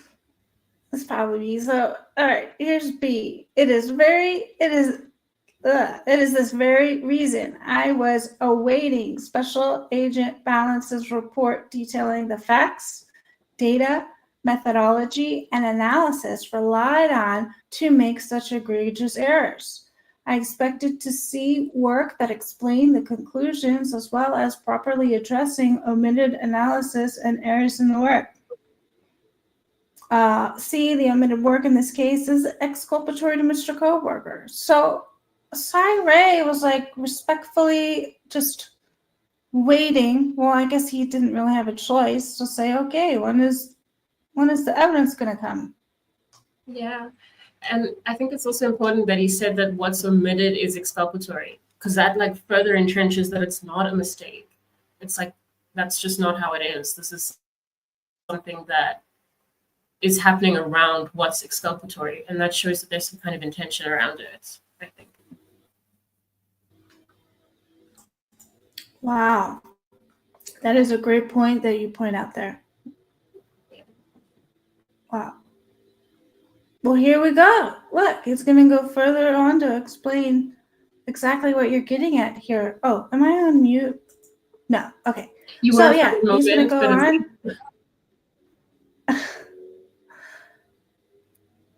10. Okay, so this is the intentional omission of exculpatory evidence. 10. Special Agent Valens did not include analysis of AT&T handoff data provided by AT&T for the defendant's mobile device on November 13, 2022, between the hours of 2:30 and 3. 11. The handoff in the defendant's AT&T records during this time is exculpatory to the defendant. 12. S.A. Valens did not include an analysis of AT&T data regarding 23 time periods in his report that he appears to be suggesting the defendant was at or very near the crime scene. A. This opinion appears to be based on cell tower connections, primarily handoff connections in the defendant's AT&T records.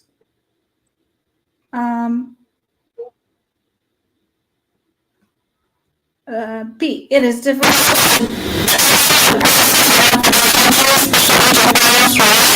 suggest this connection records to support the statement. Is everyone hearing that distortion? Or can everyone hear that? Oh my gosh. Okay. Okay, I don't think it's just me. To mic. This mic, just use the laptop mic. Maybe that will help. One sec. I'm so sorry, Audrey. I can't hear you at all. It's really distorted. Who's got their spirit seeker? Put that away.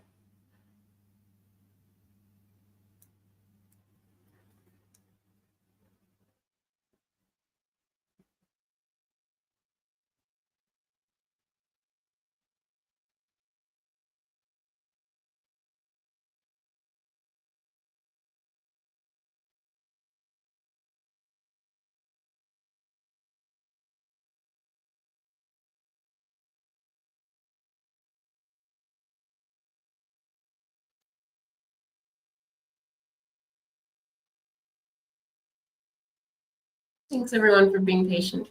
Audrey will be back right now. She's just having some minor mic issues.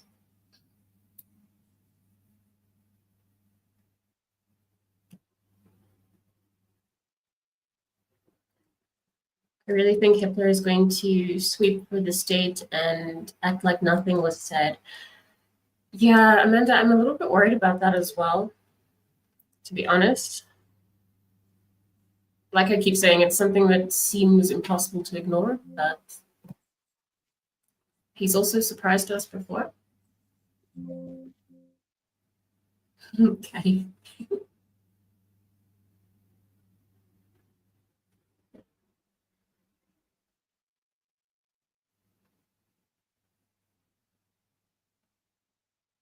The cool in you. Audrey will be right back.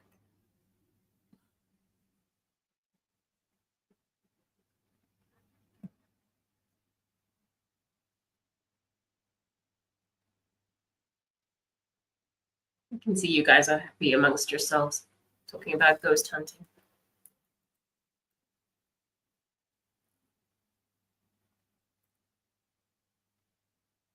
I'm definitely worried about that too, but I'm hoping that this is enough of an issue for him to take seriously. Yeah.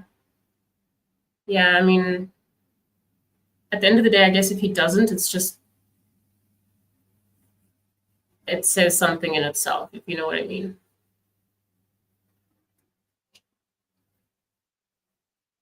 I'm also a little worried that he'll ignore it. But a lot of people have said that it was kind of normal for him to deny those witnesses to be at the April 9th hearing. I don't know if that's true or not. I don't really know how the system works, but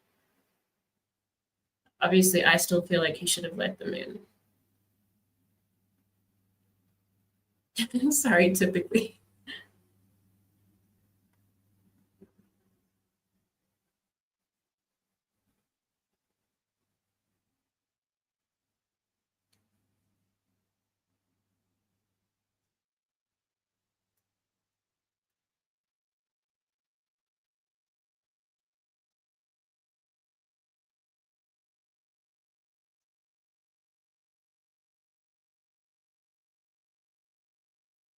have a bad feeling he could say that is for a jury to decide, though I disagree with that.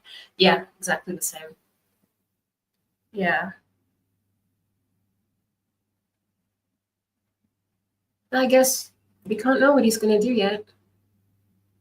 We just can't know.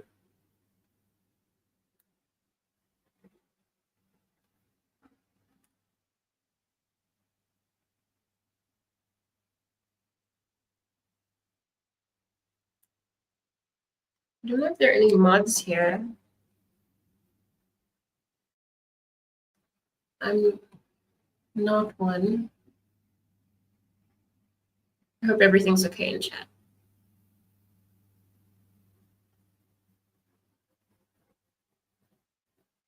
No, motions in limine are dealing with a lot of expert testimony, which requires declarations and testimony. Andrea said this is an error if he denies experts. Really? That's good to know. That is interesting. You guys can hear me, right? Let me know.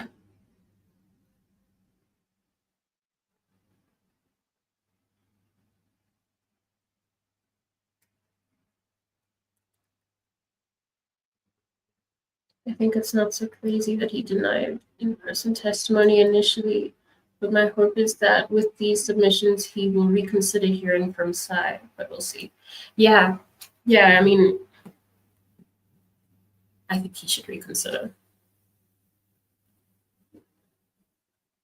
And there's enough time to reconsider, right? I mean, it's April 9th. Thank you, Patty.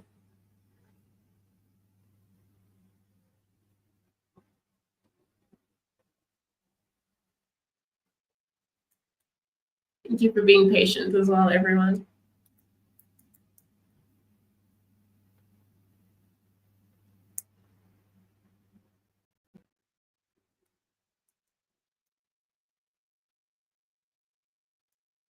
Did you guys see the document about the reconstruction of the scene? That one was also kind of interesting. I don't know if you guys have read that one yet.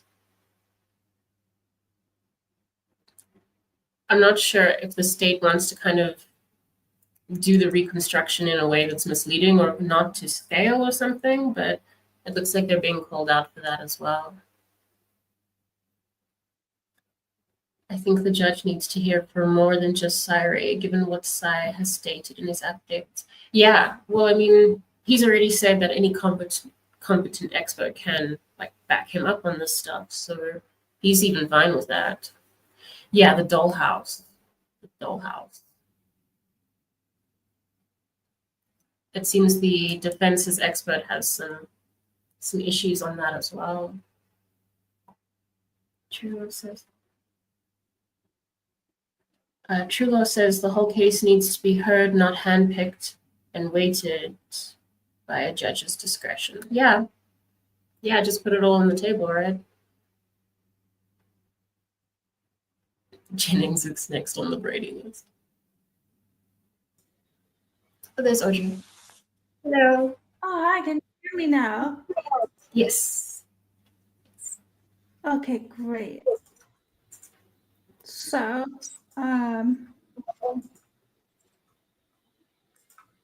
let's see. So I was wondering. Oh, we're still reading this. Okay. Let's see.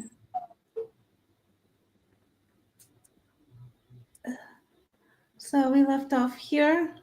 The opinion appears to be based.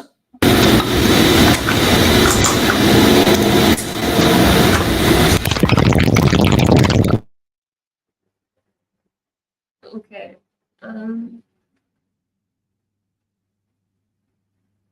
Yeah, there's still a mic problem. Sorry.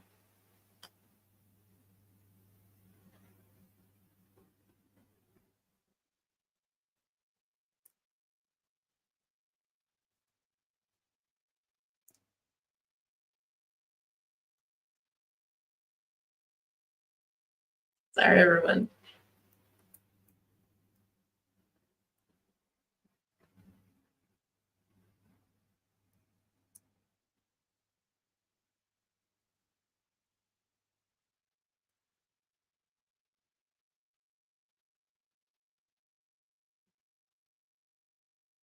To me, it seems like Anne isn't necessarily against the dollhouse, but she takes issue with not having heard anything about it for so long and having access to it along with an expert.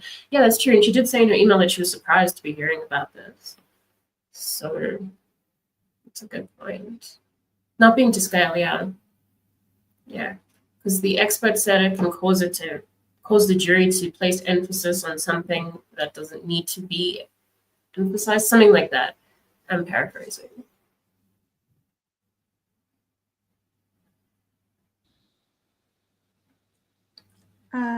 Oh, working on my side. Is everything okay? Oh, I can hear you. Can you hear me? Yes, I can hear you. Oh my God, I Can think chat I fixed it. So, Okay. oh my God, I can't believe it. Yeah, so I have it through my mic, but my computer speakers. Maybe it's the headphones. Maybe. All right, let's see how this goes. Thank you so much for waiting. I gotta find out a new setup. No problem at all. We were chatting.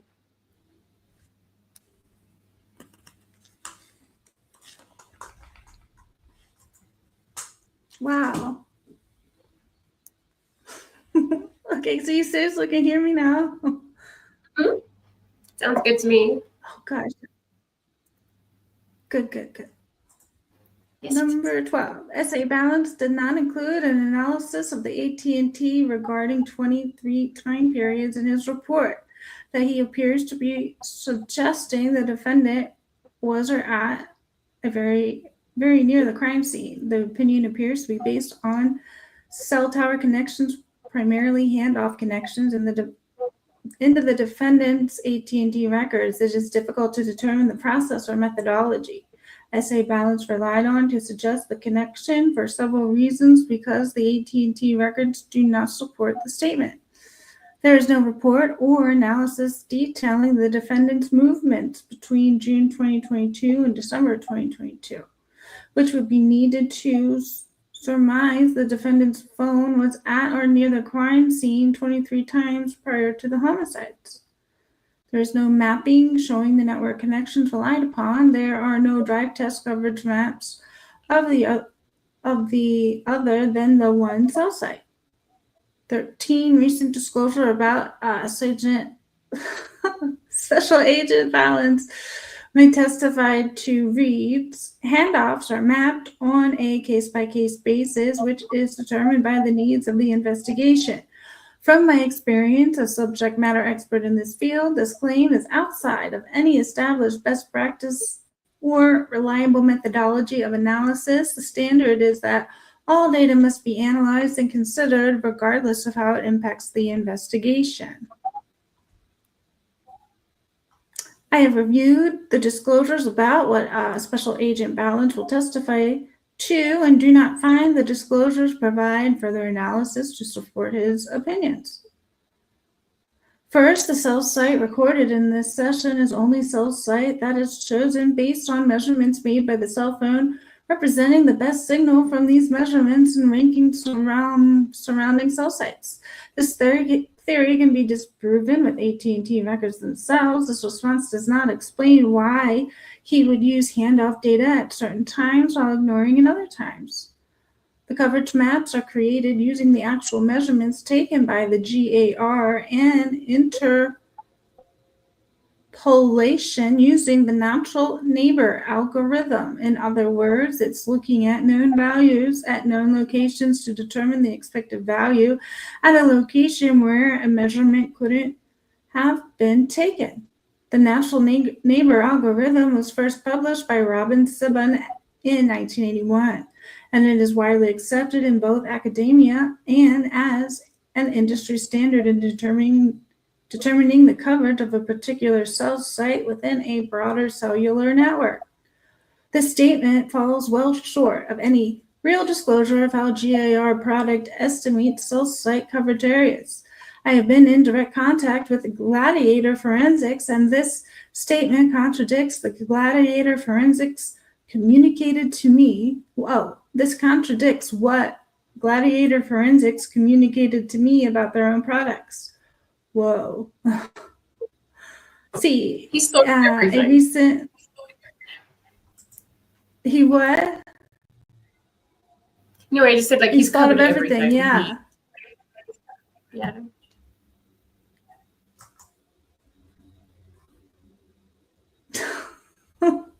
He contacted Gladiator Forensics and was like, no, whatever SA Balance said is not what Gladiator Forensics said.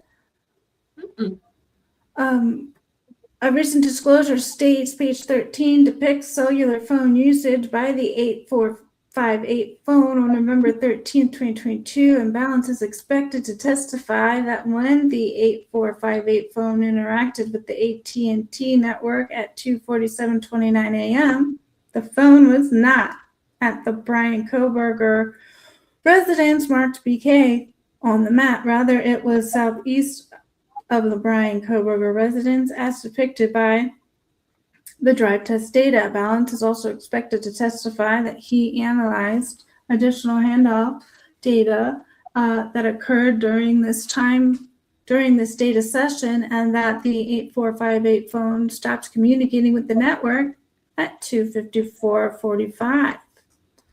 This disclosure does not provide any analysis or opinion as to what SA Balance found when he analyzed the additional handoff data that occurred during the session. This is the very data I previously testified about having been omitted from Special Agent Balance's work product and opinions. Special Agent Balance conducted a significant amount of drive test data, has not been provided in that data to support his work. Drive test data is collected when an investigator takes radio frequency survey equipment out into the field and collects signal measurement of the cellular network. By driving specific grid patterns through an area, it is possible to capture enough data to reliably estimate on a cell site's coverage area. In this case, Special Agent Balance and Special Agent Kennedy spent several days conducting drive tests in and around Pullman and Moscow. In all, they collected well over 500,000 data points, enough data points to efficiently map the coverage areas of all relevant cell sites related to this case. That being roughly 24 cell sectors. SA Balance has only produced coverage mapping for 4 sectors. Special Agent Balance has collected the required data and does have access to the required software to map all of the sectors he analyzed in the drive test efforts. The conversion of raw data to a coverage image is relatively non-existent when compared to the effort required to collect the raw data. Special Agent Balance, in accordance with the FBI CAST policy, had his work product peer reviewed by another FBI CAST agent, Special Agent Kennedy. There are official reports stating Special Agent Kennedy did peer review Special Agent Balance's work product and signed off as being complete and accurate. A, I created the first subject matter expert certification course in the United States in this field for state and local law enforcement. B, I have taught the course over a decade, clarifying over 100 subject matter experts in this field. C, part of that course includes the peer review process. The standards in the field dictate that data must support peer review. D, I have personally completed well over 50 peer reviews myself. E, the state has not disclosed the required data to support a peer review of Special Agent Balance's work. Oh my gosh. Rosee, what do you think of that strong ending there? I mean, I also think it's really interesting that he was peer reviewed by the person who did it with him. Like, is that okay? Probably not. Doesn't sound like it. No. Right. Yeah, no. I think it's crazy. The peer review thing is almost a joke. Really. It's like he asked his friend to sign something. Yeah, that's exactly what I was thinking. Just say I did good, okay? Yeah, that's what Interfellas is like. Oh, Heather Medra, welcome. Taka, good to see you.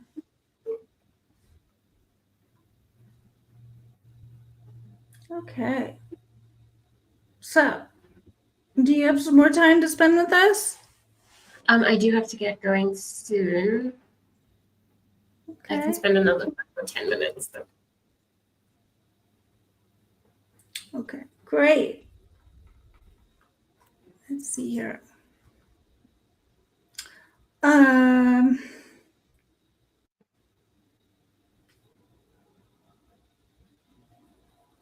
just like, oops. This part here, or he's like, believe the court is incapable of reviewing physical evidence and position of the state and defense. Like, these things are so strong. I don't think I've ever read anything as strong as how this is written. Yeah. So, what are your thoughts on the overall way that this is presented, and what are your predictions? Okay, well, like in the way that it's presented, I feel like this is something that's just been a long time coming, in the sense that with the way this case has gone and with the secrecy and the complications and the way things have been so strange, it was just like almost like mounting to this point where there's just no other way to approach it. So now it has to be strongly worded like this, because I mean, they've tried everything else and they're just not getting the response that they need, and they're not able to actually represent their client in the best way that they can because they're having to deal with all these hurdles. So it's almost like boiling point, like this is just all they can think to do. And I think that it's really good. I think that it's about time. Predictions, I really don't know. I think it's going to depend on how this last batch is received. And I don't know what Hiplin's going to do. Like, I've seen people in chat are saying that they're worried he's going to ignore this. And in a sense, I'm also kind of worried about that. But then also, like, a lot of people have seen it now. So can he really afford to do that? I don't know. So I have mixed feelings.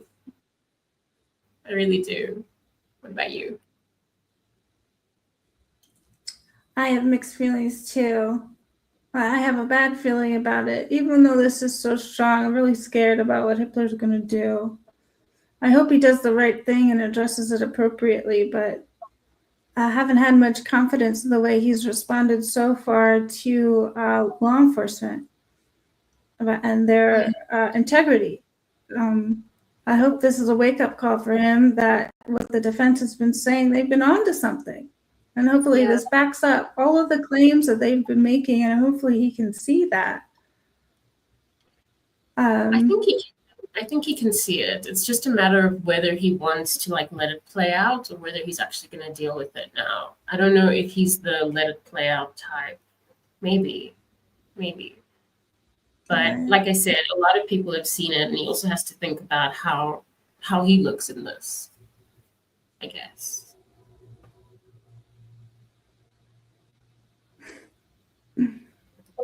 Yeah, like, well, who was saying? Someone was saying that, like, maybe a typical saying of his was like, let the appellate courts deal with it.